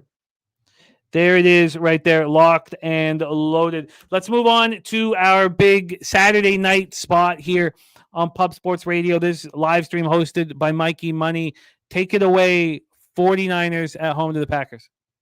Yeah, I really like the 49ers here. I think the Packers, this is probably the one game where the young quarterback kind of struggles. So we're going to take the under 51. All right. Niners money line and the under 51. That's plus 129. Niners and the under 51 is at plus 129. 29. Sorry, just give me 1 second here to clean this up here. Niners and the Niners and the under 51 at plus 129. And we just gave out the under 51 in this spot at minus 108 for our guy Sean Higgs. So keep rolling. And then the Niners money line and Chiefs money line. Okay, what's 170. That? Okay, keep rolling. Kittle anytime touchdown plus 140. All right, keep rolling. Niners under 51. Lions under 50 plus 264. Sorry, I was just double checking to make sure I couldn't get you a better line, and I can't. So sorry, Kittle plus 140. Yeah. What's the next one after Kittle? So under 51 with the Lions under 50 plus 264. Plus 264. San Francisco under 51. Detroit under 50 at 264. Okay, keep rolling, my man. Okay, last one is the same game parlay. So Kittle touchdown, McCaffrey touchdown, Love interception at plus 400. Kittle ATD, McCaffrey ATD, and Love INT is at plus 400. You got it, and that's it for that one. All right, we have Birdie firing on the under 51. He's parlayed the Niners money line in the under 51 at plus 129. He's fired the Niners money line with the Chiefs money line at plus 170. You heard him do the same thing with the Ravens Chiefs at plus 175. Kittle anytime touchdown at plus 140. San Francisco under 51 and Detroit under 50 at plus 264. And his same game parlay is Kittle anytime touchdown, McCaffrey anytime touchdown, Love interception at plus 400. That concludes Saturday's action. Let's move into Sunday's action, Birdie. We go right to the Lions Buccaneers. Take it away. Yeah, I like the Bucs to cover here and the Lions to win. I really wanted to take the Lions full game, but I just can't get Mayfield's game against Kansas City in the playoffs out of my mind. He almost won that in KC with Cleveland a few years back. So we're going to attack this one a bit uniquely. So we're going to take the Bucs +6. All right, you're in. Then we're going to take the Bucs +6 and the under 50 at 264. Bucks +6 and the under 50 at +264. Okay, keep rolling. We'll take the Bucs +6 and the Niners under 51 at 264. And the San Francisco under 51. Bucks +6 and the under 51 at +264. Okay, keep rolling. The Bucs team rushing total under 88.5, and that's -115. Bucks team rushing under 90.5. Did you say? 88.5. Under 88.5. And what was the juice? 115. -115. Okay, you're in business. Anything else you're adding? Yeah, we're going to go Lions money line and the under 50 at +160. Okay. And then the Lions money line and the Niners under 51 at +160. Under 51 at +160. Okay, so in review, Birdie's on the Buccaneers +6 and -108. The Buccaneers +6 and the under 50 at +264. The Buccaneers +6 and the San Francisco under 51 at +264. Buccaneers team rushing under 88.5 at -115. Lions and the Lions money line and the under 50 at +160. And then the Lions money line and the San Francisco game under 51 at +160 as well. Is that right? You got it. Birdie firing away. Let's get into our big Sunday night live stream. Chiefs Bills. I'm very interested. Now we know from your Niners Chiefs parlay and your Ravens Chiefs parlay that Chiefs are part of the story. Finish it off for us. They certainly are. Mahomes is just dirty on the road. What is he, 12-1? So I'm going to take the Chiefs +2.5 at the even. Okay. Chiefs money line +125. Okay. I'll alt the Chiefs to 2.5 at +145. This worked very well for you with the Buccaneers +145. So far, Okay. so good. And then I'm going to channel my inner Spencer here. We're going to go Noah Gray over 8.5 receiving yards at 110. Okay. And then 25 or more at +400. Over 25 at +400. Okay. And then 50 or more over 60 +1650. Over 50 or more +1650. Okay. And then the last play for today, I couldn't do it without an interception prop, so we're going to go Allen interception with the Love interception at +182. Allen Love at +182. Allen INT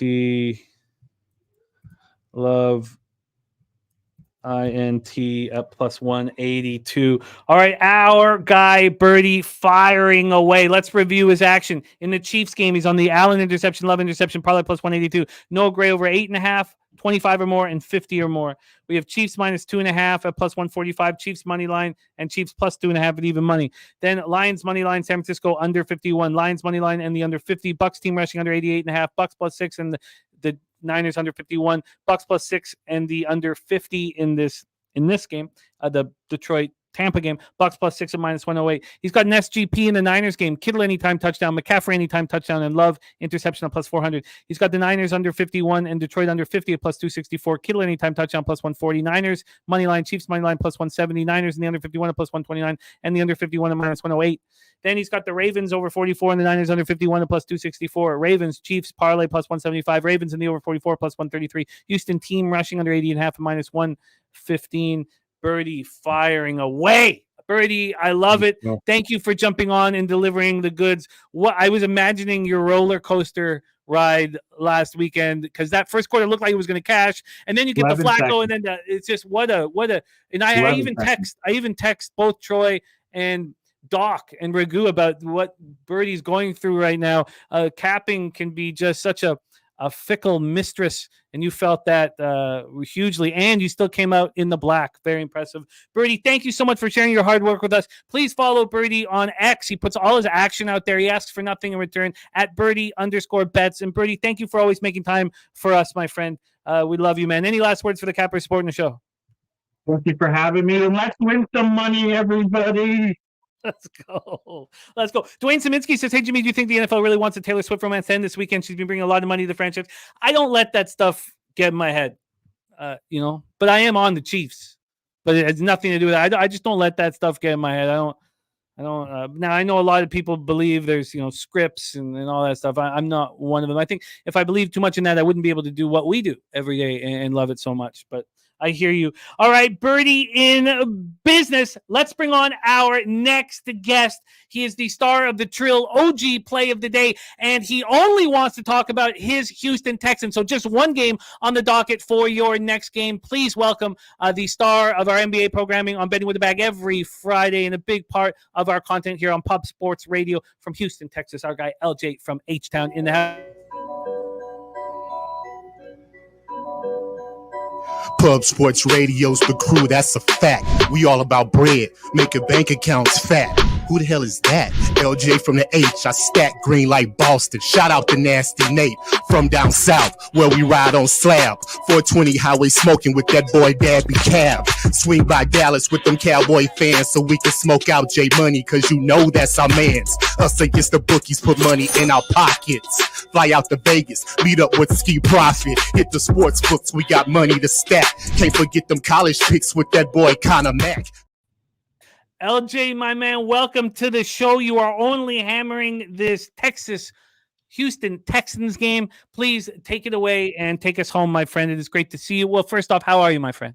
I'm doing great, Jimmy. I am fired up, ready for this game. About to kick off in less than, an hour or so. So I just wanted to jump on today, give you my thoughts about it, because this could be our final game of the season. So, hey, I wanted to give my thoughts and break down the game. So, this is how we're going to start off. Big Red Goose said he got to pump the brakes with the Texans.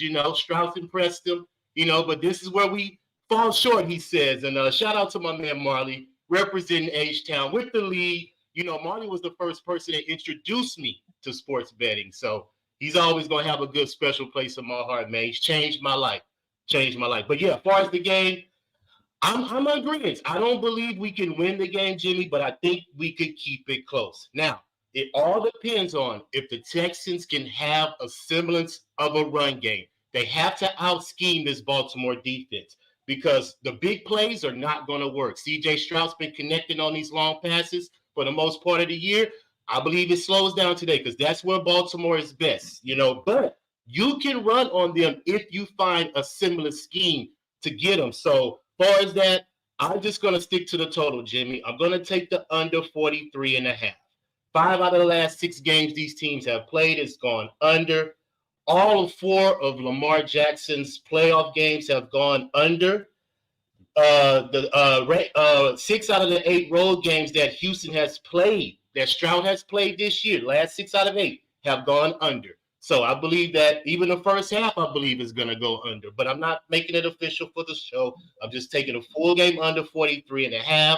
I believe with Marley as well in the first half. I believe the Texans score. But I think in the second part of the game is going to be, back and forth. Whoever gets the best field position ultimately will end up winning the game. But like I mentioned, we have to run the ball because like we know, Baltimore at home, last 6 home games has averaged 444 total yards, 167 rushing yards on 30 attempts. We have to get those attempts down and make Lamar Jackson throw the ball, get him out of his element. And I see, it's talking about Lamar Jackson rush for 100 yards. Who was that said that earlier? I don't believe that's going to happen. I mean, hey, I don't know, but I just don't think that happened because our rush defense is top 5 in the NFL. We're giving up right at 90 yards rushing a game. So I don't believe that's going to happen. I believe they're going to have to pass the ball, let Lamar Jackson beat us down the field is what I'm trying to say. And that's how I feel Baltimore is going to win the game.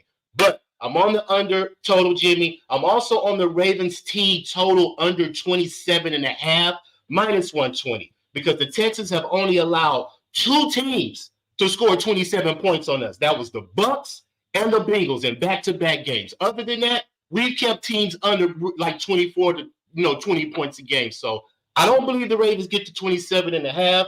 And I'm also on a couple of props. I'm going to take Lamar Jackson, anytime touchdown, plus 100. I'm going to take Gus Edwards touchdown, plus 100. Simply because the Texans have allowed either the quarterback or the running back to get a rushing touchdown 10 out of their last 11 games. So either one of them is going to get the touchdown. I just took both of them just because if both of them hit, I'm still profitable. I mean, one of them hit, I'm still profitable. So I went with that. And I'm also on Isaiah Likely, over 36.5 receiving yards, minus 128. And I'm also on his anytime touchdown, plus 179. Simply because the Texans have trouble match up with the tight ends. They've allowed the last 5 tight ends 50 yards receiving, 5 receptions.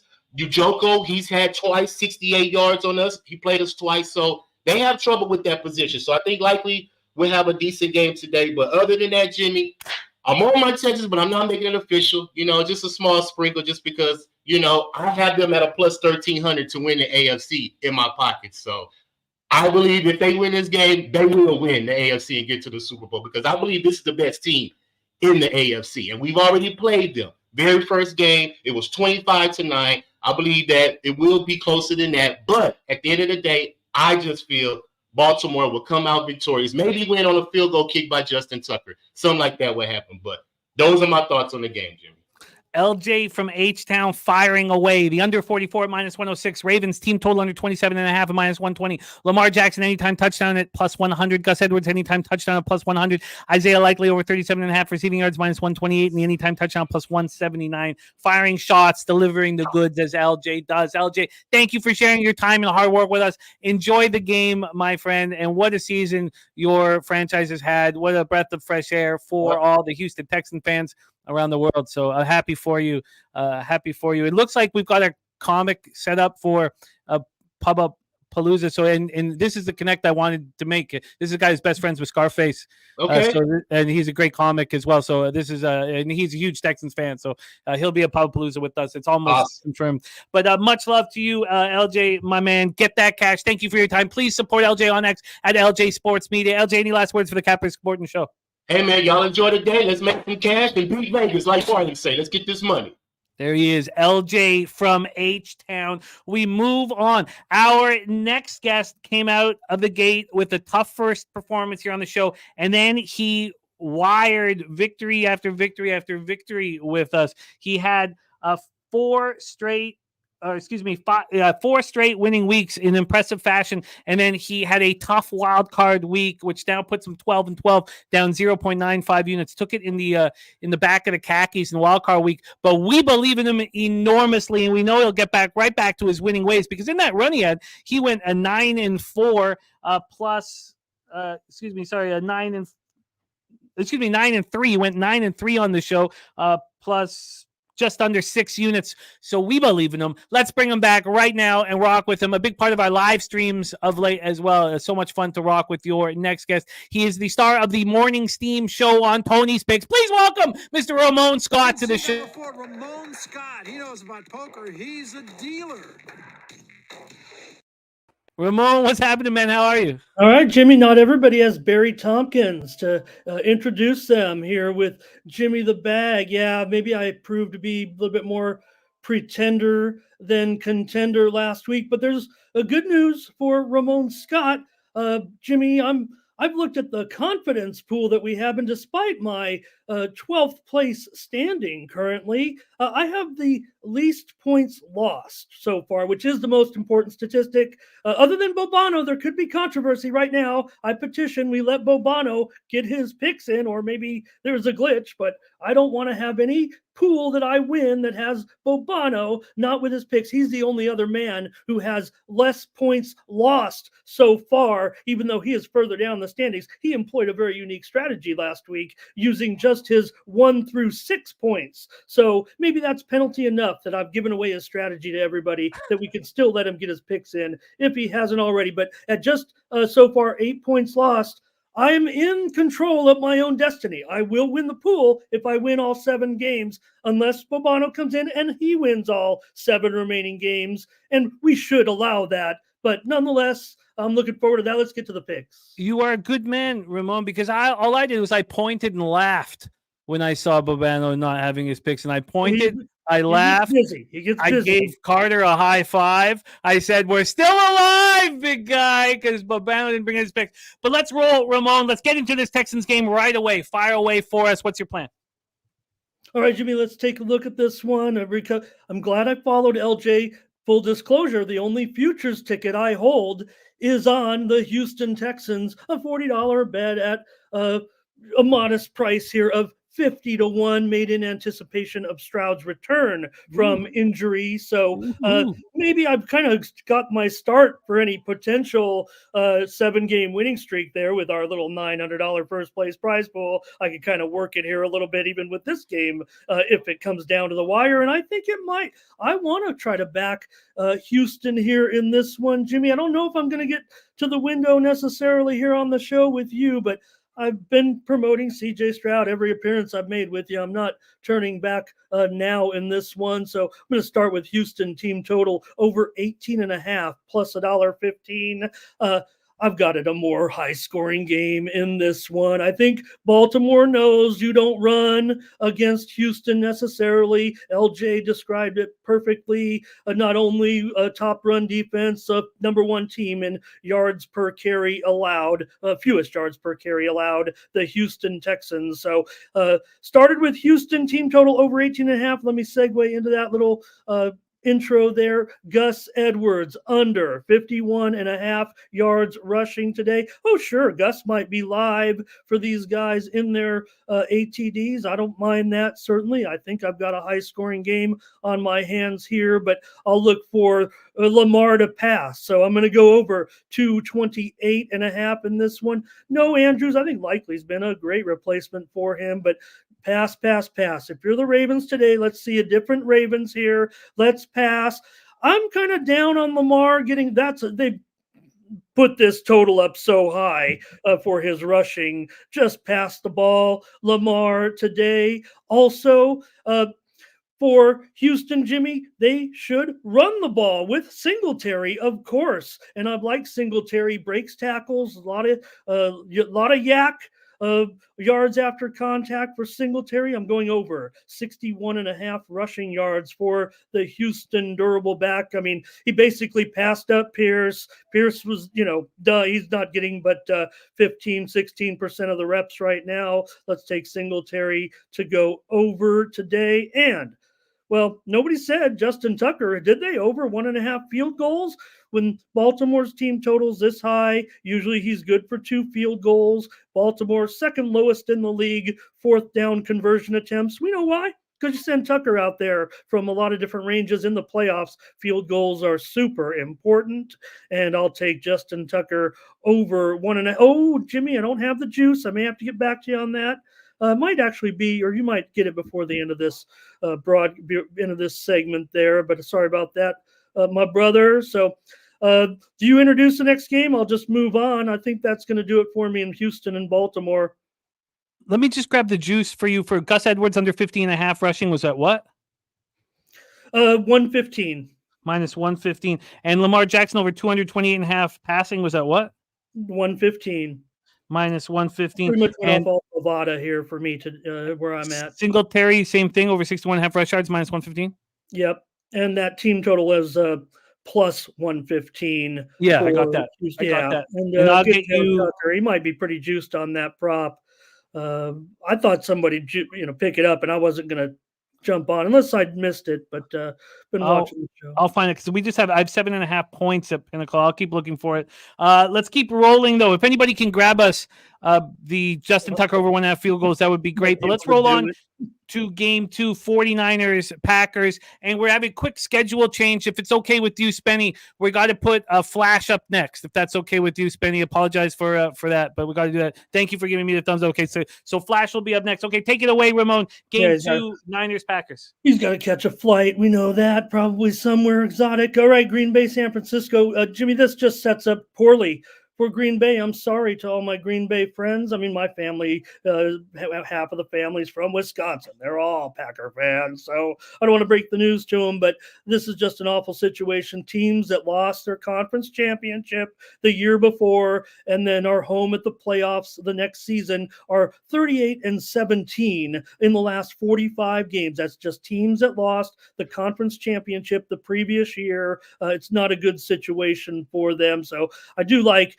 San Francisco here to route. Not a play, though, with you here, Jimmy. Let's just roll with these. I've got Purdy in a controlled offense here, under 266.5 passing yards. There's no doubt we're going to run it with CMC. I'm not going to take his yardage over. It's still a playoff game, and maybe they could keep him below that, 85, 90, whatever it's up to right now. But I will take CMC over 18.5 carries in this one. We know the Packers' rush defense pretty bad, no doubt. And other first team style running backs usually average about 20 and a half carries when facing the Packers. So we'll take CMC over 18 and a half rushing attempts to go with that, as San Francisco looks to totally control and dominate from the start. But I do like the number on Brandon Ayuk. It's a little bit of I'm going to leave that one off, actually, Jimmy. I'm not going to reverse correlate these, if you know what I mean. Let me just stick with this one. Jones under 66.5 rushing yards at minus $1.25 here for the Packers. Certainly think that the Packers will be in a situation where they're going to be playing catch up here in this one. Green Bay just 1-5 against the spread, off back-to-back spread wins, straight up and spread wins. But just roll with those three, if I may there, sir. Just want to add a little bit of color to my feeling about this game with the Niners and a potential route and maybe a little bit under. But, and Purdy and CMC at minus 115, Jones at minus 125. Yeah. You got it locked in. Purdy under 66.5 passing yards, CMC over 18.5 carries, and Jones under 66.5 rushing yards. Let's move on to Sunday. Can't wait to hear your plan for Lions Buccaneers. Take it away. Yeah, I kind of want to go crazy, but I want to keep it cool too. I don't want to have to get out a abacus or an algebra here to do some of these plays like our crew, but they're also awesome. I was writing them down, all of them. Tampa Bay and Detroit here. I like it as a shootout.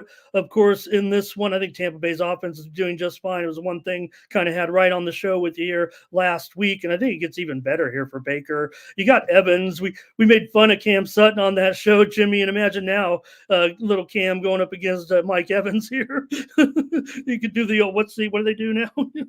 Right. So my prop, though, is actually going to be on Godwin over 63.5. I really just like the offense in general. I think Evans' line might be a little bit too high for me to get involved, but I think it spreads around with Baker here. Look, I mean, the Lions will probably get some pressure, going to have to move it around the pocket. The one thing about Tampa that I have liked it has been Rachaad White, but I don't know if it's a good matchup for him here. So Tampa, just keep passing. You can do it against Detroit. Detroit will feel, in my opinion, Jimmy, just a little bit of inexperience here in this one. Remember, it's Tampa Bay that has all the experience in the world when it comes to the playoffs. Hats off to Detroit and where they stand coming into this game and earning this situation. But Tampa's been playing playoff games for years now, quite frankly. So I think Detroit will still get that win, but Tampa's going to be able to find something to keep in this game. And so my third play in the game, though, sir, will be over 49 at minus 115, I think, right now. Or I might have heard something on maybe a few cents cheaper, but I'll go over in the Bucs-Lions game as my third pick there. We got you. We're going to get you this over 49 and a half. I'm sorry. My play on Baker, I didn't cover my play on Baker, did I? It's over 1.5 touchdowns, Jimmy, for Baker Mayfield that one I might have to check on too here. Sorry. And that was number 2, right? It's Godwin and then Mayfield and then the over 49. Yes, sir. That's it right there. Okay. Let's get that juice on the Mayfield touchdowns. I think someone might even chimed in on the chat. Thank you, guys. Nice to have you guys in there too as well. There is a 49 available now, over 49 at minus 112. It's coming back down after it went up. Godwin over 63.5. Receiving yards minus 115. Mayfield over 1.5 touchdowns and over 49 at minus 112. We are going to roll on to our final spot on the board, our Chiefs Bills, a live stream. Take it away for us here, my man, your final spot on the board. Yeah, put me in the camp with it's time, it's due, the bills are due, the bills are due to be paid, if you will, a little bit in this one. I have all the respect for Mahomes. If he pulls this one off, Jimmy, let's just crown him.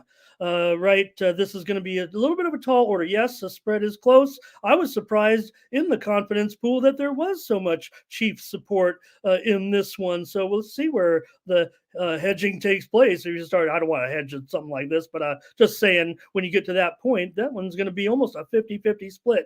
Hey, in this one, though, I am going to roll with the Bills as my only play, I guess, here on the show. Jimmy, I'll lay 2.5 with whatever the juice is currently at our books. But I will lay under a field goal and lay those extra cents just in case. This one probably should be a pretty awesome game here. I've got Diggs as the man today, over 62.5 receiving yards for the Bills, as he is the man for me in this game.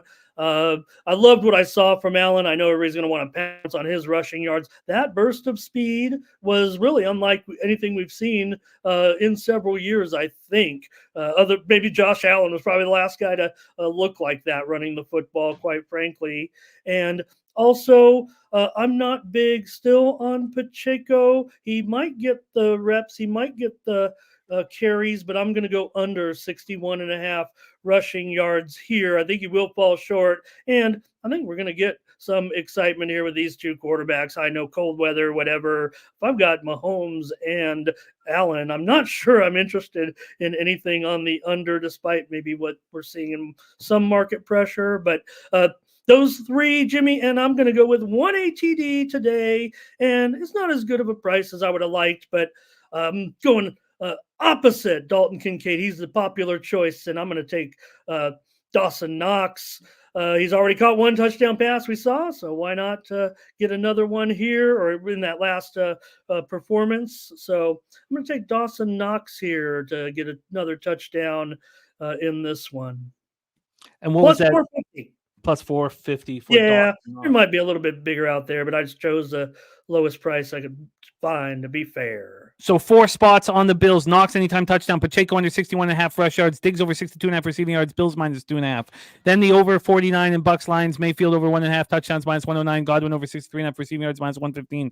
Jones under 66.5 rush yards. CMC over 18.5 carries. Purdy under 266.5 passing yards. Then Tucker over 1.5 field goals. Singletary over 61.5 rush yards. Jackson over 228.5 passing yards. Gus Edwards under 15.5 rush yards. And the Texans team total over 18.5 at plus 115 for our Ramon Scott. Ramon, thank you so much for running with us here today. Please follow, support our guy Ramon on X at Ramon Scott Media, and the morning steam at 6 a.m. Pacific, 9 a.m. Eastern, Monday through Friday. Thank you so much, Ramon, for rocking with us. Any last words for the Cappers supporting the show?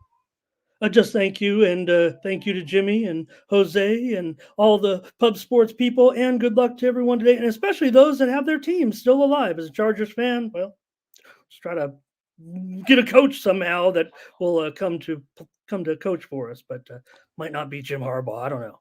Well, we love having you here. Thank you for your time, Ramon. Ramon Scott in the house. We go from Las Vegas, Nevada with Ramon Scott, and we head all the way south to Costa Rica. Let's bring on your next guest. He's got a lot of futures in play and a lot of excitement in play. Please welcome from BetUS, we have Flash in the house. Flash, how are you, my friend? Yeah, happy Easter, James. I'm really looking forward to it. Why do you bother with a timetable? Just why? Yeah, I was a little late here. Thank you for your patience. You know, and listen, Ramon was really close. You know, when he said about the plane, I was like that. I was just waving at it as it went past. It went without me. Listen, let's crack on there. I'm really excited. Really excited. Let's do it. We have a game popping off in 16 minutes. Take it away, Flash. Tell me, I've got to go and pick up someone and get back. Straight away, I'm just going to go with the Houston Texans over 16.5. I had to pay a bit of juice. I was searching around for it. There's plenty 17, but I just think they're going to have to be aggressive. They're going to have to just make sure that they if they're second in this game, They're the best second you've ever seen. This is their opportunity. Do not go out on a whimper. So I see them basically, they've got to come up with a few tricks or a few things that the Ravens have not seen on film. Stroud's got an arm. I think he connects. I only want 17 points. Okay. And the thing is about the Texans, they ain't winning a close game. They're only going to win if they could put points on the board. So for me, I've gone with team total over 16.5. And that's at minus 120 here, Bet365. I'll see if I can find less juice. But Flash, who is 18 and 16 plus 1.26 units, he's in sixth place. Patriots cost me, didn't they, for my heart? 3 units.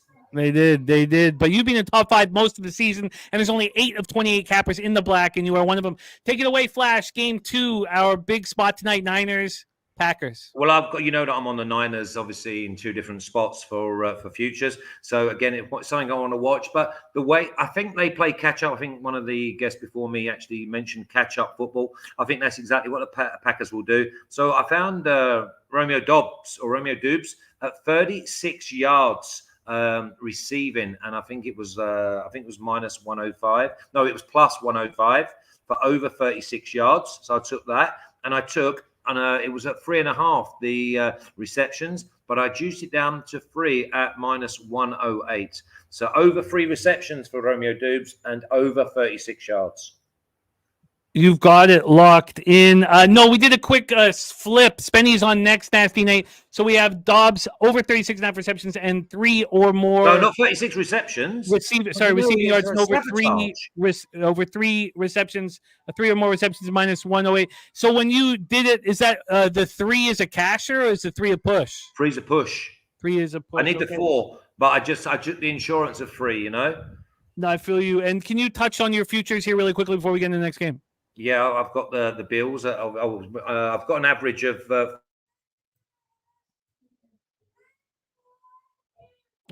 Looks like we might have lost Flash there for a second.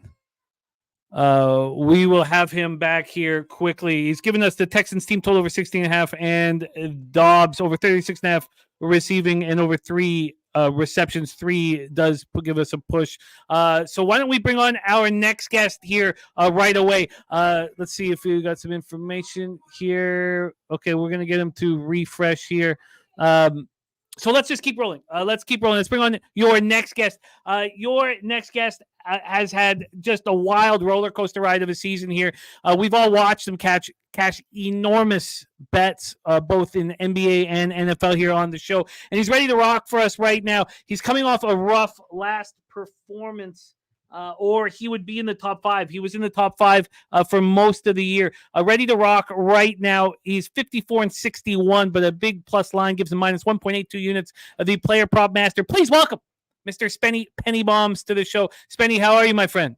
How we doing, Jimmy? How we doing today, boys? I can try and go through here quick so we can get flashback on as soon as possible if you want to try and roll through this here. But because I don't have too much time here as well. But we can get her rolling, and got a good bunch of plays here to try and pop off for the games today. So. And thank you for your patience, Spenny. I miscalculated the timing for this show. It's my fault. Take it away, Spenny, though. Game number 1 pops off in 12 minutes. Floor is yours. Yeah, I'm on Houston. I like the points here with Houston today. Again, I'm with a lot of guys here today as well. I think Stroud keeps this game in a good spot. Baltimore's not great laying these many points usually, especially in a playoff kind of matchup.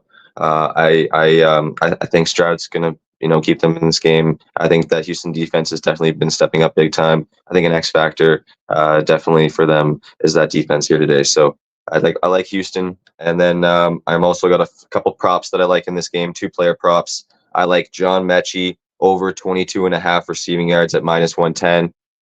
Just with Noah Brown out, he's basically going to be their second kind of receiver right now. Had a few more targets last week, so I like John Mechie. I didn't like going up to 25 because there was no value there, and then you have to jump to 40. So I'm just going to take a shot with his touchdown at plus 600.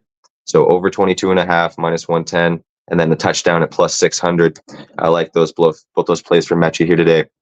I think he can get involved in the offense for them and be a big part of that. I think because they're going to focus on Nico and Schultz a little bit more today. So I like that. And then obviously on the other side, I'm the same thing with LJ. I love Likely here today. Great spot for him. So Likely over 36.5 receiving yards, -110. And I took the shot with the 50+ receiving yards at +170 as well. 50 plus at 170. We are back to 10s across the board on the Texans too. So we've had a half-point move the other way. So locked in Texans +10 -108. Mechie over 22.5 receiving yards, anytime touchdown +600. Likely over 36 receiving yards -110, and 50 or more at +170. Shout out to our guy Swiss Horton in the house. He says $20 dono accompanying the Detroit Lions winning the fucking Super Bowl. Fuck what anyone has to say, says our Swiss Horton. We love you, Swissy. Thank you, man. We can get you that anytime touchdown from Mechie at +700. Thank you from Cheshire Cat. Let's keep it rolling. That is game number 1 for Spenny. Take us into 49ers Packers. Oh, yeah, again, you know same thing. You know what? Let's stop you there. Let's get Flash because he's on a time restraint to finish off. But we've got game 1 for you right now, and we've got the first 2 games here from our guy Flash, who's back in action with us. Flash, thank you for returning, my friend. Dubs over 36.5 receiving yards at +105, and the 36. Oh, sorry, I thought I said over 36.5 receiving yards at +105, and 3 will be a push for the receptions at -108. Do you want to add anything to that? And do you want to touch on your 49er futures? Yeah, basically, I bet the 49ers twice for 4-figure comeback and average of 435. No more. Just go and do what you got to do. Let's roll. Next spot for you is a highly contentious game here. Lions Buccaneers. Can't wait to hear your thoughts. Take it away. I've got no thoughts. I haven't got a clue. I mean, I'm waiting for the Lions to falter. They're obviously at home. Tampa Bay the other night. I'll tell you the one thing I was looking at, though, was I've never seen Mayfield scramble so much. His rushing yards. If they're anything simple, then I think that's probably the way I'll go, because I don't really care for these two. I know that Razor's obviously got his mad Lions future. But again, it's just a donation like Mr. Higgs earlier. And by the way, what a lovely donation that was. No, nothing in this game. Move on. Okay, our final spot on the board, our Sunday live stream. So give us fodder for this one. Take it away, Bills Chiefs. Bills +2,000. I called it like 6-7 weeks ago when they were they were friendless. No one wanted it. I knew that. I looked at the schedule, and now obviously they're -2.5. I won't be getting involved in the game unless I go up and I can get the Chiefs at around +10. I get the Chiefs at +10 because the Chiefs are going to go all the way to the wire, and I'm going to try and hit the middle. And if they do me, then my Bills ticket will be covered. But I'll only be doing that if the Bills are up and I can get the Chiefs at a nice hefty plus a touchdown. Plus. So Bills 49er Super yeah, Bowl. that's it. That's it for me. That's why I want the Texans to do a number on the Ravens.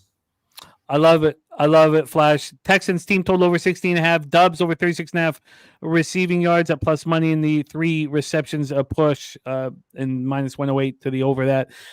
Flash, thank you so much for your time. I know you're so busy right now with all the soccer action, golf, tennis. What's going on at BetUS that we can let our fans know about? The AFCON 3-4 times next week. Early starts. Friday, it's the Australian Open men's and women's final. We're on Sabalenka, and it's great because top half of the draw, the number 1 seed was knocked out last night. So there's a nice plus 550 going well. They can do Sabalenka or Goff at the moment, +200.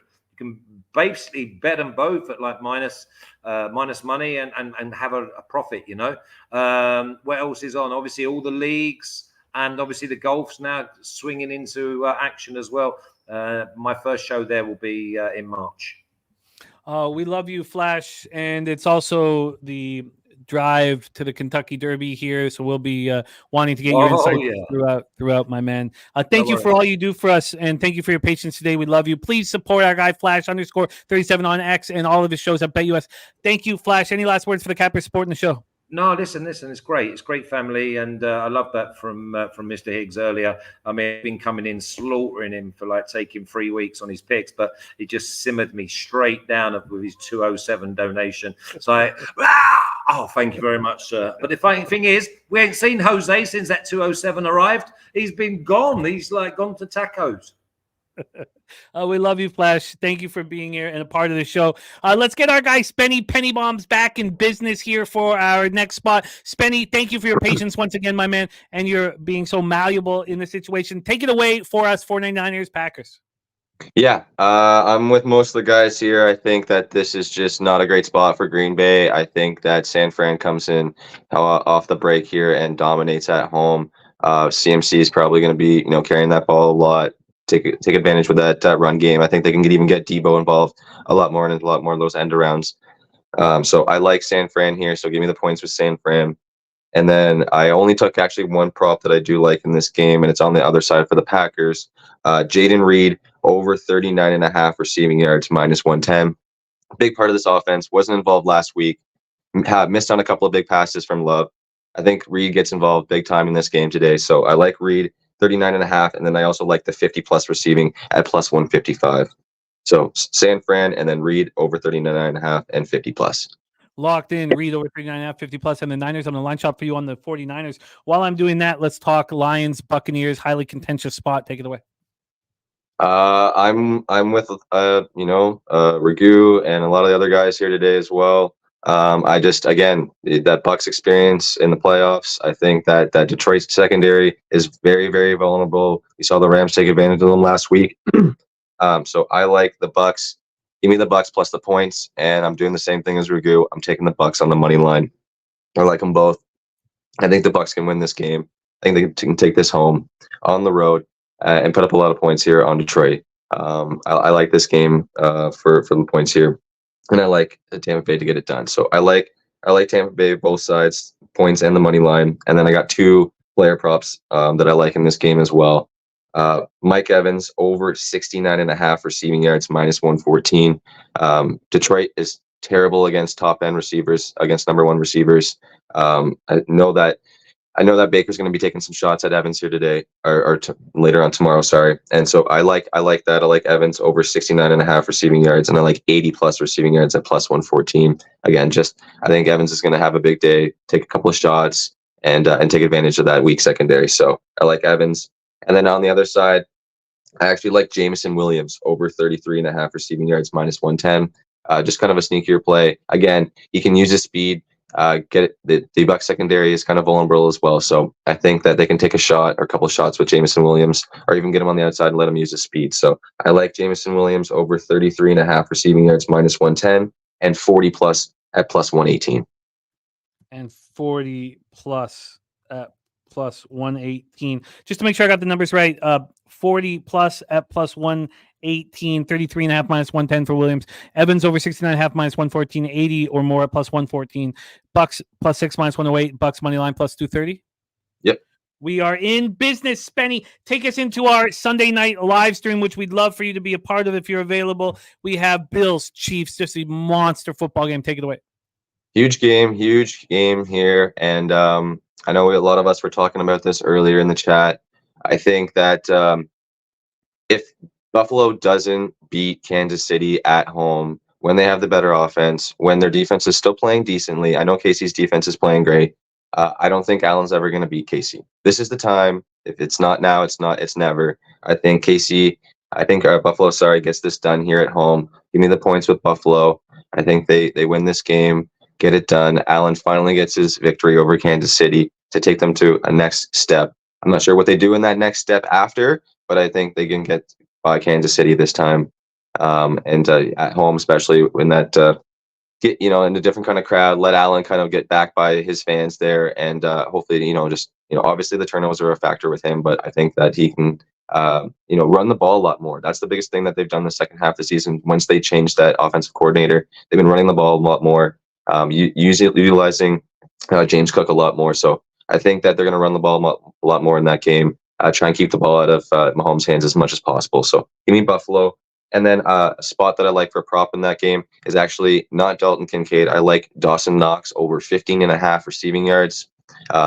Again, using still both tight ends. He's a good for a touchdown spot as well. But I like the receiving yards. If he gets two or three catches, he's going to go over that. So I like 15.5. And then I also like the 25+ receiving yards at +200. So I like Dawson Knox, and I like the Bills there. And then So that's good for that. But I do have just like a couple of long shot TDs that I want to play that are just kind of across the board as well. There's 4 touchdown player props I like across. They're just high player props, just kind of long shots here. In the first game, Xavier Hutchinson plus 1,200. Big target guy, 6'3", 200. They're missing Noah Brown. They're missing some guys on the outside. So I think that's kind of a sneaky kind of play for Houston in the red zone to get Hutchinson maybe a touchdown. I also like Brock Purdy at plus 600. Just again, another kind of sneaky spot. Everybody's obviously going to be on McCaffrey. If they get near the goal line, maybe maybe Purdy can jump over the line or have it like a fake handoff and run it in himself. So I like Purdy there. And then another one in the Bucs game, Devin Tompkins plus 1,000. We took Trey Palmer last week. I think this is another kind of outside receiver kind of guy. He can do end arounds. He can do some kind of long shots. So I like Devin Tompkins as a random spot there, plus 1,000. And then another one for the Bills game, Trent Sherfield plus 1,100. I know that Deontay Hardy and Khalil Shakir have been more involved in the offense, but I think we can get a sneaky spot here with Trent Sherfield at plus 1,100. So I love that's it for me. Hutchinson 12-1, Purdy 6-1, Tompkins 10-1, Sherfield 11-1. You are in business. Spenny has spoken. Texans plus 10, Mechie over 22.5, and anytime touchdown, likely over 36 and 50 or more. 49ers minus 10, Reed over 39.5 and 50 plus. Bucks plus 6 and money line. Evans over 69.5 and 80 plus. Williams over 33.5 and 40 plus. Bills minus 2.5 and Dawson Knox over 15.5 and 25 plus. And those 4 touchdown props. Spenny, thank you for rocking with us. Thank you for your patience as well. For we're running late. Go out, get that cash. Please follow Spenny on Twitter at Penny_7. 8. Damn it. Close. Thank you, Spenny. Any last words for the Capper Sport in the show? No, just appreciate all you guys coming out every single day. I love having all these different looks from every single one of you, and just get out there and get that cash. There he is, Spenny Penny Bombs. We'll see if Brizzy jumps backstage for us. I don't see him backstage, so at this point, we'll keep just rolling and bring on guest number 11. But Brizzy, please jump on if you can, if you're available, because I see you back there, but not the camera on. So let's bring on your next guest star of the Earl Sports Brothers YouTube channel. The Earl brothers do great work, and Nicholas Earl has done great work here. 13 wins, 18 losses, but he's plus 0.05 units. He's delivered huge plus money line spots for our fans and friends. So let's take it away and bring him on. East Carolina Pirate in the house. Please welcome Mr. Nicholas Earl to the show. Nick, thank you for joining us. How are you? Doing good. We got a good slate of football this weekend, and the Islanders just fired Lane Lambert, so I'm thrilled. Yes, what a horrific display! And then my best bet was on them on the money or on the puck line yesterday. What I put a post out saying they were going to lose that game and they're going to fire Lambert. So you nailed it. But let's get right to work here for us. No, yeah, the NHL was a debacle, but yeah. I fired away today.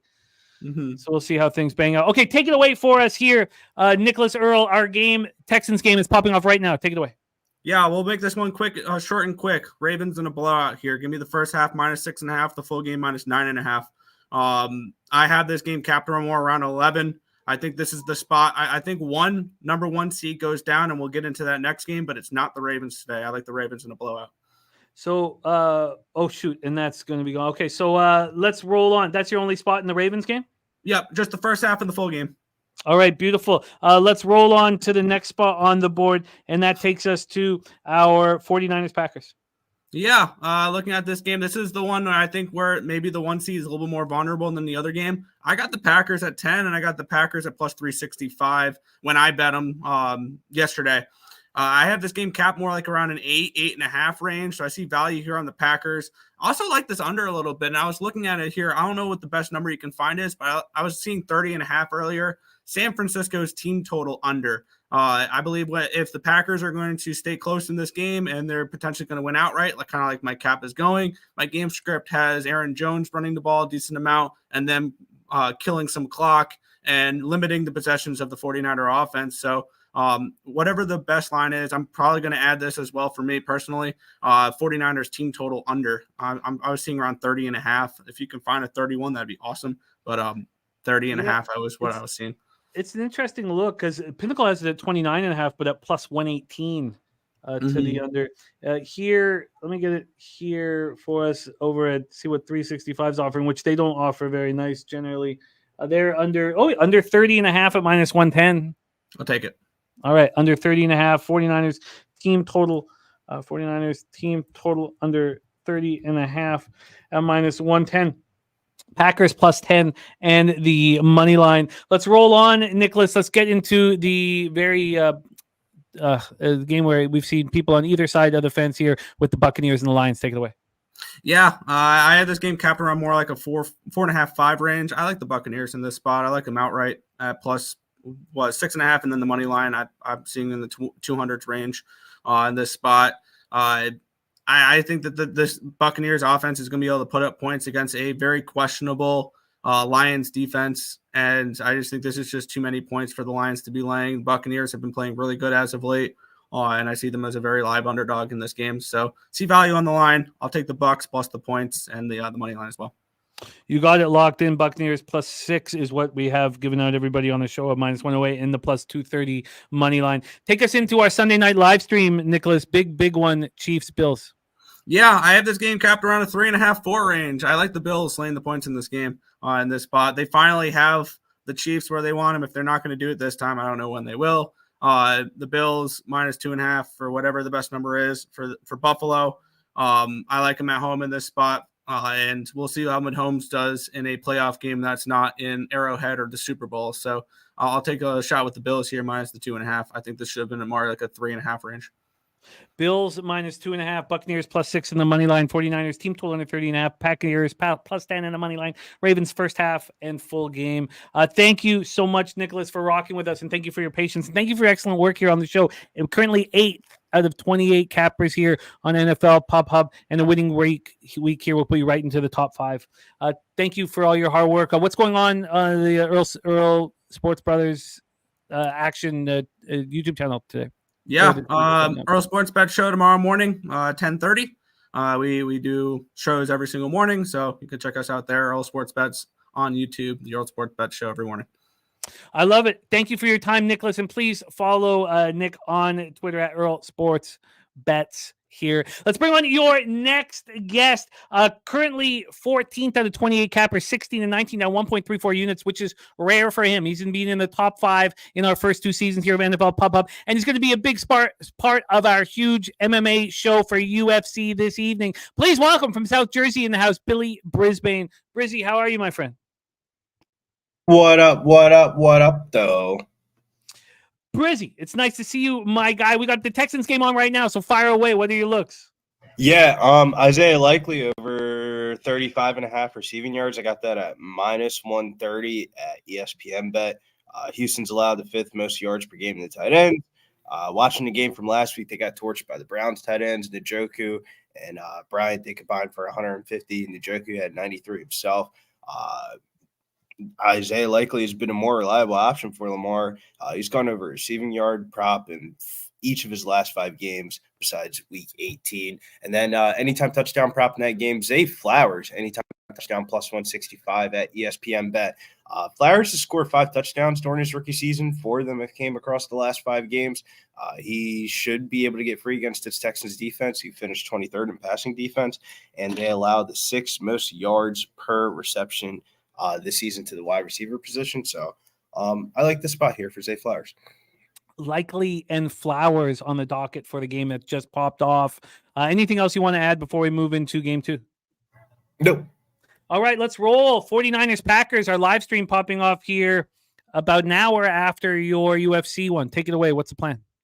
Yeah, only one bet in this one. I like Green Bay's Aaron Jones over 17.5 receiving yards at minus 130 ESPN Bet. Without A.J. Dillon, Jones has seen the majority of the touches in the Packers backfield, and 6 out of the last 8 running backs versus the 49ers have gone over 18-plus receiving yards.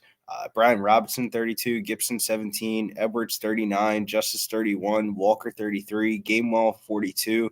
And I expect the Packers to be down and trailing in this game. So some potential passing game opportunities with Love being pressured, more dump offs, and a potential hurry-up offense. Locked in over 17.5 receiving yards for Aaron Jones. Interesting way of looking at this. Roll on to, and that's your only spot in our game this evening. All right. We have Brizzy in the house. Let's get to Sunday action. Buccaneers, Lions. Take it away. Yeah, this is my favorite play of the weekend here. Tampa Bay, Detroit over 49 here at ESPN Bet. The Bucs pass defense has been a funnel all year. Tampa Bay is allowing 36 pass attempts per game, which is the sixth most in the NFL, 179 wide receiver yards, fourth most. And teams are passing on them at the ninth highest rate in neutral situations. And the Lions haven't been that good either. They've allowed 21.8 points per game over their last 4 games, giving up 352 passing yards per game during that span. Baker did a good job of spreading the ball last week. 5 different Bucs receivers had at least 45 receiving yards. And the Lions, since playing the Bucs in the regular season, they're 30th in the league in defensive dropback EPA, and the Bucs haven't been that much better either. They ranked 24th in defensive dropback EPA during the same exact time span. I don't think the Lions are going to get as lucky as they were last week with the Rams going 0-3 in the red zone, and the Lions are 7-3 towards the over in their last 10 games. And the third quarter over has cashed in 9 out of the last 10 games for the Lions. So I expect some points to be put up on the board in this one. I'm with you. I doubled up on that on Tuesday. I got first half over, full game over. I'm right with you. I want that to cash. Anything else you're adding to Tampa Bay, Detroit? No. With it being an over, I'm probably going to add some touchdown props eventually. But I just want to be in on that over because I think that line's going to close at like 51.5 by tomorrow. You know, it was climbing. It was up to 50. There's been buyback in the last 2 hours, which has surprised me. This was about to be 50 across the board. There were a bunch of books moved to 50, and then we just saw all go down to 49.5, and we saw our first 49. So I'm interested to see what happens to it over the next little while, but I do expect the public to move on it as well tomorrow. Let's roll on, Brizzy, our Sunday night live stream, which we hope you can be a part of. Chiefs, Bills. Take it away. Oh, man, I'm really getting fucked by 2 points in this St. Joe's game. My bad, as I digress. The only thing that I'm looking at here in this game is a couple of touchdown props here. I think a lot of the attention in the sportsbook market is going to go to Isaiah Pacheco. Kind of opens up a James Cook anytime touchdown at plus 140. I think a lot of people are going to be in Josh Allen's rushing yard prop and anytime touchdown props. And James Cook has been turning it up for the Buffalo Bills. I like his anytime touchdown prop. Haven't bet it yet, but definitely will be on my radar. And then for the Chiefs, it's always like a fucking carnival wheel with a roulette wheel with their wide receiver core past Rasheed Rice. I don't want to bet a Travis Kelce anytime touchdown prop. I'm looking at Justin Watson here at plus 350. He's been one of the sneaky guys in the Chiefs red zone to get a couple of targets here. No Kadarius Toney here for the Chiefs. So that should consolidate this target market share down even a little bit more. So did you want to make Cook and Watson each official picks here, or are they in the works? Yeah, they're in the works. They're in the works. But official picks. Yeah, the official picks. You can put them down as official picks. They're in the works. Like, I don't want to give out an official pick because I haven't exactly put my money on it because, the UFC card goes off tonight. We got some dollar bills on this main card. Yeah, no, I feel you. I respect that. Watson, anytime touchdown plus 350. Cook, anytime touchdown plus 140. Tampa Bay, Detroit over 49. Aaron Jones over 17.5 receiving. Zay Flowers, anytime touchdown, likely over 35.5 receiving. Those are the 6 spots over 4 games. Action on each game from our guy, Brizzy. Please follow Brizzy. There is his Instagram handle under his at the bottom of the screen, but also follow him on X at getting_Bills_. Brizzy, thank you so much for running with us. Good luck tonight for UFC. I know you'll be a big part of that program. Any last words for the Capper supporting the show? Yeah, we'll give you one UFC play since I got the jacket on right here. Dog of the night on the main card tonight. Marc-Andre Barriou on the money line, plus 400 by decision. Get this Chris Curtis shit out of here. Yeah. Action man, my ass. We're going to see some action. It's the Power Bar in Canada tonight. Ooh, shit. I love it. There he is, Billy Brisbane. Thank you guys who've been rolling with us through the entire show. We have our final guest, and thank you to all the Cappers who've joined us for their patience as we've run a little bit late here. Let's bring on your next guest. He has also been a model of consistency throughout the season. Currently ranked 7th out of 28 Cappers, 20-17 plus 0.47 units. Hasn't had the monster day and hasn't had a bad day. His best day over, and we're talking 8 different weeks he's been with us, up 1.77 units. His worst day is down 1.55 units. So he's kept everything real clean. And a winning day here will get him into the top 5. Please welcome the star of Nerd Talk on the Picks from Dave YouTube channel, making his home in Arizona by way of California. Please welcome Dave Rogers to the show. Dave, how are you? What's up, Jimmy? How we doing? It's a big day. It's a huge day, and I noticed that you've left off that Texans game, which is great because it's already underway. So that takes some of the pressure off of us. So let's, Jose, get right into our San Francisco 49ers, Dave, at home to the Green Bay Packers. Take it away. What is your plan of action? It's really tough seeing this come out. The Niners started at a -10 favorite. I knew right away there was no way. I see more people than I thought that are laying the wood with the Niners. I'm not going to do it, especially in a playoff game. Momentum is a big thing. The Packers have momentum. Jordan Love has momentum. Are they going to win? Absolutely not. The Niners win this, and they probably cover. But there's 2 plays I have. One is I'm going to stick with what I'm going to consider a primetime game, even though it's on a Saturday. I'm on the under 50.5.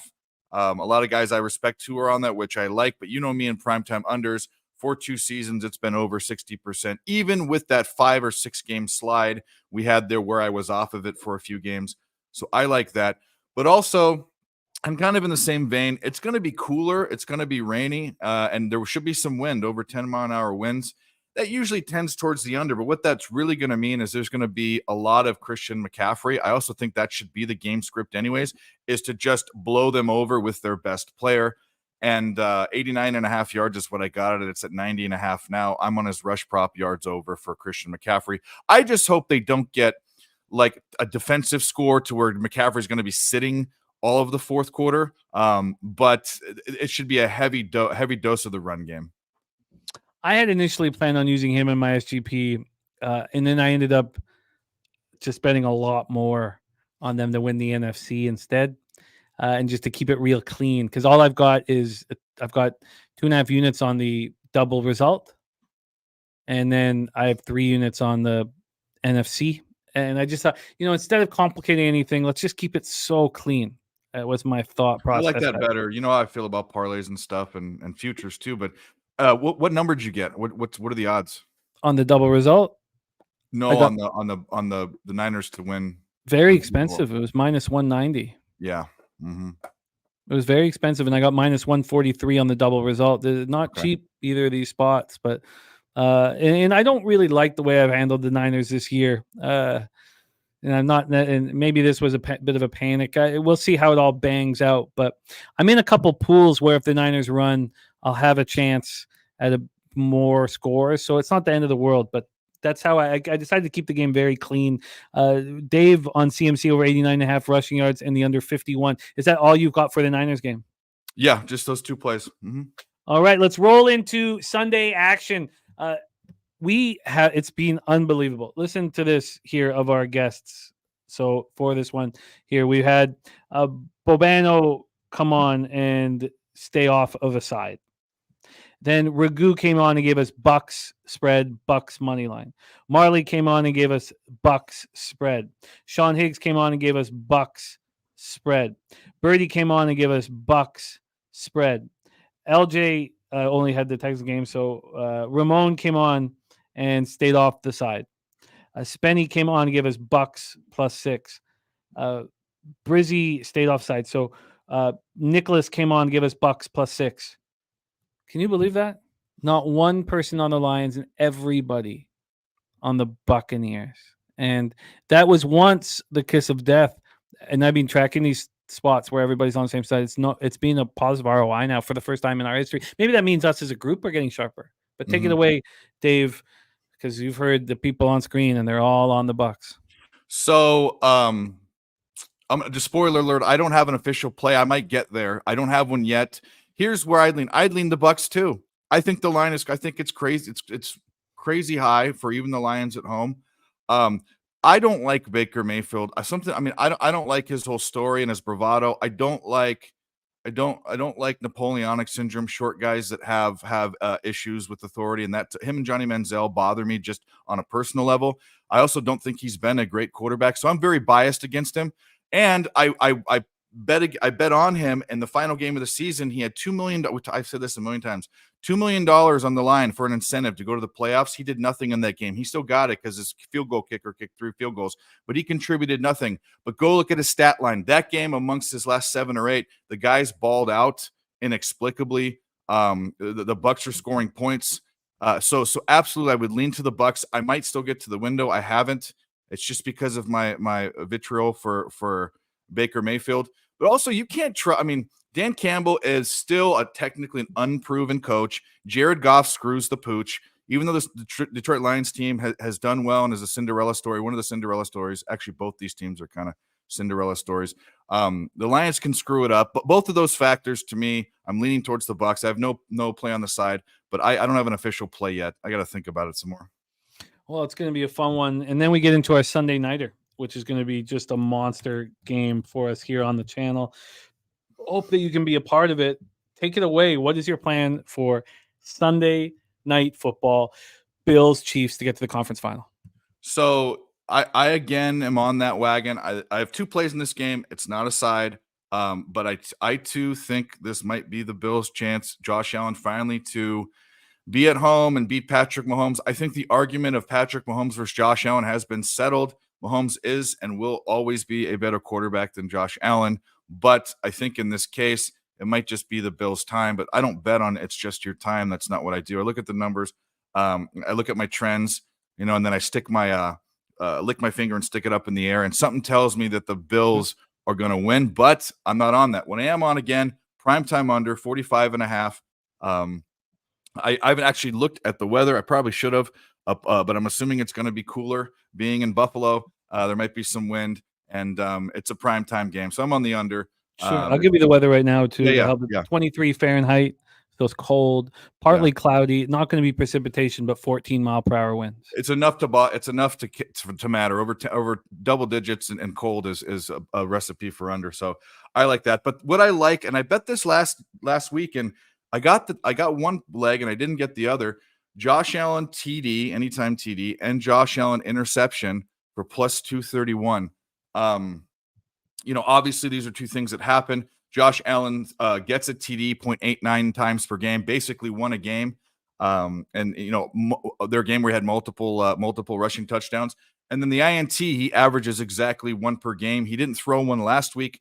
That was only the 4th time in 17 games it didn't happen, or was it 17 games? This is the 18th game. No, 18 games. 4th time in 18 games that didn't happen. And KC, the biggest thing that tipped it off for me is KC has the number 1 on defense, number 1 sack percentage in the league. So that means pressure on Allen. That means him throwing, duck farts up in the air. I like the Josh Allen anytime TD and over a half interception at plus 231. I was thinking of adding his running yards to that SGP, just for a sole Josh Allen, SGP, because $100 on that would probably pay out about $550. Yeah, I like it. I was thinking about that because I'm a little. What did you think about the rushing prop? Are you surprised that 42.5? I've lost on the only time I've bet it this year. What do you think of his rushing prop? Actually, his TD was lower too. If I remember, I don't have the leg odds, but I think it was minus 130-ish for the interception, and minus 114 for the TD. I think it'd be 10 cents higher. Just it seemed like it was a little low. I don't know. Maybe that means he's going to have to throw. Maybe they think he's going to be behind. Maybe that's what they think. But I think it's low. I take those 2 and throw in his rushing yards prop. I think that's worth a quarter unit or a half unit. Yeah, I was thinking just throwing a hundo on it. To add, because I have a 10-1 SGP, and I would like to. But I was also thinking I could just take his. I know I've got lots of possibilities here because the interception props, they hurt me last week. I was thinking going back to the well again, but I was thinking of adding the Josh Allen props with the under, and I cheated the under on my SGP to 49.5, which is right where I want it. So I'll spend a little bit more time on it, but I like that look. Allen touchdown and interception on plus 231. The under 45.5 minus 109. By the way, there are 45s on the board now, and it looks like everyone's going to be at 45 here shortly. I moved on that on Tuesday at 46, but I could have got 46.5 if I hadn't been For some reason, I thought it was going to go in the other direction. It was a mistake. Maybe it still will late. CMC over 89.5 rush yards in the under 51 there. 4 spots on the board for Dave Rogers, who 3-1, you're in the top 5. 3-1, you are in the top 5. Excellent work this year, Dave. Keep it up. Nerd Talk now Wednesday, Thursday, and Friday nights on the Picks from Dave YouTube channel. And you can catch Dave on our live streams and college basketball here on Thursdays with Betting with the Bag. Dave, thank you for rocking with us. Any last words for the Capper Sport in the show? That's it. You said it all. Best of luck. Thanks to the chat. Thanks to you, Jimmy. Thanks to Ramon backstage. And we'll see him. I'll see you guys tonight on Mike's stream. I love it. I love it. There he is, Dave Rogers. Let's review all action here on the show. But thank you guys for rolling with us.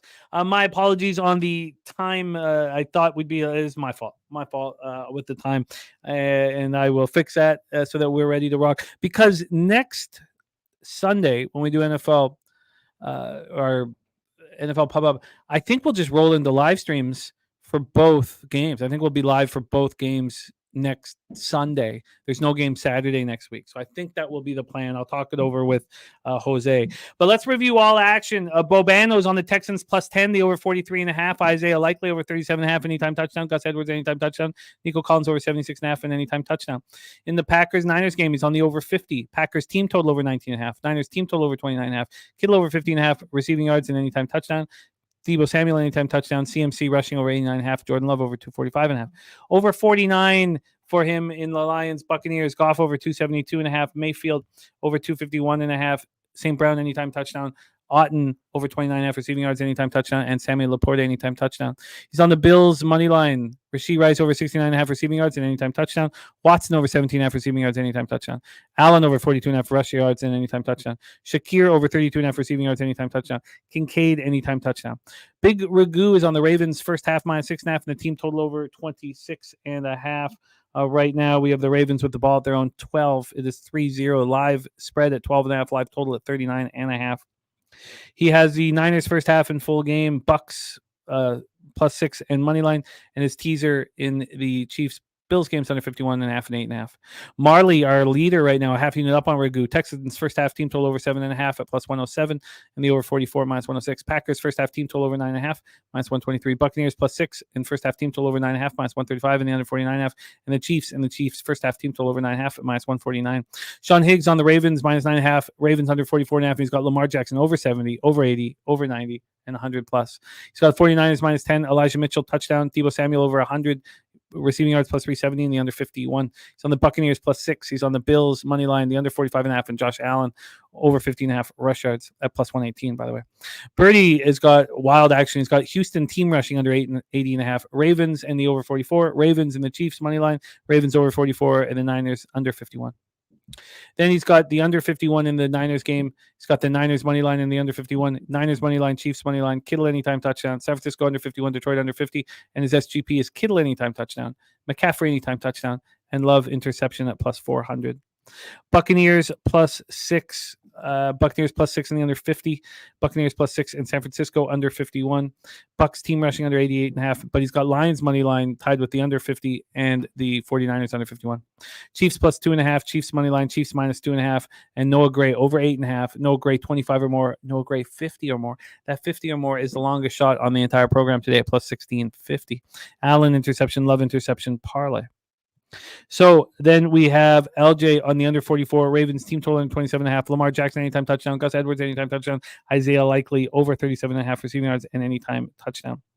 Ramon is on the Texans team total over 18.5, Gus Edwards under 50.5, Lamar Jackson over 228.5 passing, Singletary over 61.5 rushing, Tucker over 1.5 field goals, Purdy under 266.5 passing, CMC over 18.5 carries, Jones under 66.5 rushing, Godwin over 63.5 receiving, Mayfield over 1.5 touchdown passes in the over 49. Then he's got the Bills -2.5, Diggs over 62.5, Pacheco under 61.5 with a Knox touchdown. Notice Dawson Knox props from both Ramon and Spenny.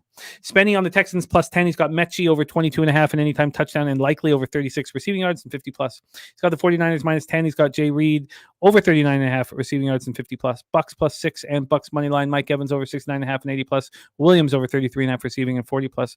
Bills -2.5 and Dawson Knox over 15.5 and 25+. And then he's got some big score touchdowns. Hutchinson at 12-1. Purdy at 6-1. Tompkins at 10-1, and Sherfield at 11-1. Flash gave us Texans team total over 16.5, Dubs over 36.5 receiving, and over 3 receptions. He built the 3 so that the push would come in for the 3. Brizzy gave us likely over 35.5 receiving yards. Zay Flowers, anytime touchdown. Aaron Jones over 17.5 receiving. Tampa Bay, Detroit over 49, and anytime touchdowns on Cook and Watson. Nick Earl gave us the Ravens first half and full game. Packers plus 10 and the money line. 49ers under 30.5. Buccaneers plus 6 and the Bills minus 2.5. And that is our show for today. Londo, we do have, I do have action in the NHL. I got 3 spots left today. I have the Stars minus 1 at plus 128, the Blues minus 1 at plus 141, and the Oilers minus 1 at plus 102. I've got 3 spots left here on the board. If you wanted to do it differently or you wanted to bet less money, you could just take them on all 3 on the money line in the parlay if you wanted. I mean, there's lots of different options here. All right. Thank you guys so much. Thank you to Jose. I mean, he's had to work all day and night, and I got him sitting here for 2.5 hours. So Jose, thank you so much for all the hard work and everything you put in the show. I hope you have a great weekend. Enjoy tomorrow off. You deserve it. And thank you to all of you in the chat. We have no show without you guys. We have our live stream starting in 45 minutes. Oh no, yes, our live stream is starting in 45 minutes here. It's going to be focused on the Niners game, but you're going to get a bunch of everything. There's our guy, JPZ, still in Puerto Rico. JPZ, love seeing you relaxing down there. Guy looks so beautiful. And thank you, man. The $5 dono. What a guy. That's why we stuck around for a little 40 minutes. Actually, get JPZ coming to us from Puerto Rico. We love you, JPZ. Mikey, Man Bear Pig, Londo, JPZ, Ramon Scott, Justin McKelvey, D-Gen Dude, Nasty Nate, Ian Shaver. So yeah, 45. We're not far away from the live stream. Live stream popping on 45 minutes. Cheshire Cat. So they're going to be, you can make moves with it. It'll probably be right around the halftime. Wow, probably be right around halftime. Wow. Beautiful. So thank you guys, all of you, for your support. Christopher Commentini, the Cheshire Cat, Johnny K, Bo Jackson, Swiss Horton, thank you for the dono. And Sean Higgs, thank you for the dono as well. You guys, thank you for the care. Smoke and Mirrors, and Nunya, Nicholas Handy, thank you guys so much. And then look at Man Bear Pig with the $5. Look at you guys. Thank you. I mean, it means so much to us. Your support. We truly have nothing without you guys. And we're able to have autonomy because of Jeff Slaughter, who cares so much about the cappers that support the channel, and whatever you guys want is what we want to deliver. So thank you guys so much. Berkey, Harold Williams, Sancho, thank you guys. Jim W. Putt, have a great. Yeah, it starts in 45 minutes. The live stream starts in 40. Next off, San Antonio. I love it, JP. We finally get a chance to run. I'm so excited that we all get a chance to run with you, man. You are the musical accompaniment and all of our shows, and we just love that so much. We're so proud of it. Shoot, I've got that wrong. It's shit, my bad. It's 5:45 with me tomorrow. I'm early. This is a regular start at 7:30, so my bad. I screwed that up. So no, it doesn't. That's my bad. Sorry.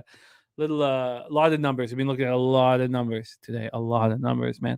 I love you guys. So yeah, it's going to be regular time for tonight, 7:30. It's an hour after the UFC live stream. UFC live stream comes on in an hour. Jose, thank you for all your hard work. This has been a really hard, long day for you. Thank you for all that you've put in, and I love you guys.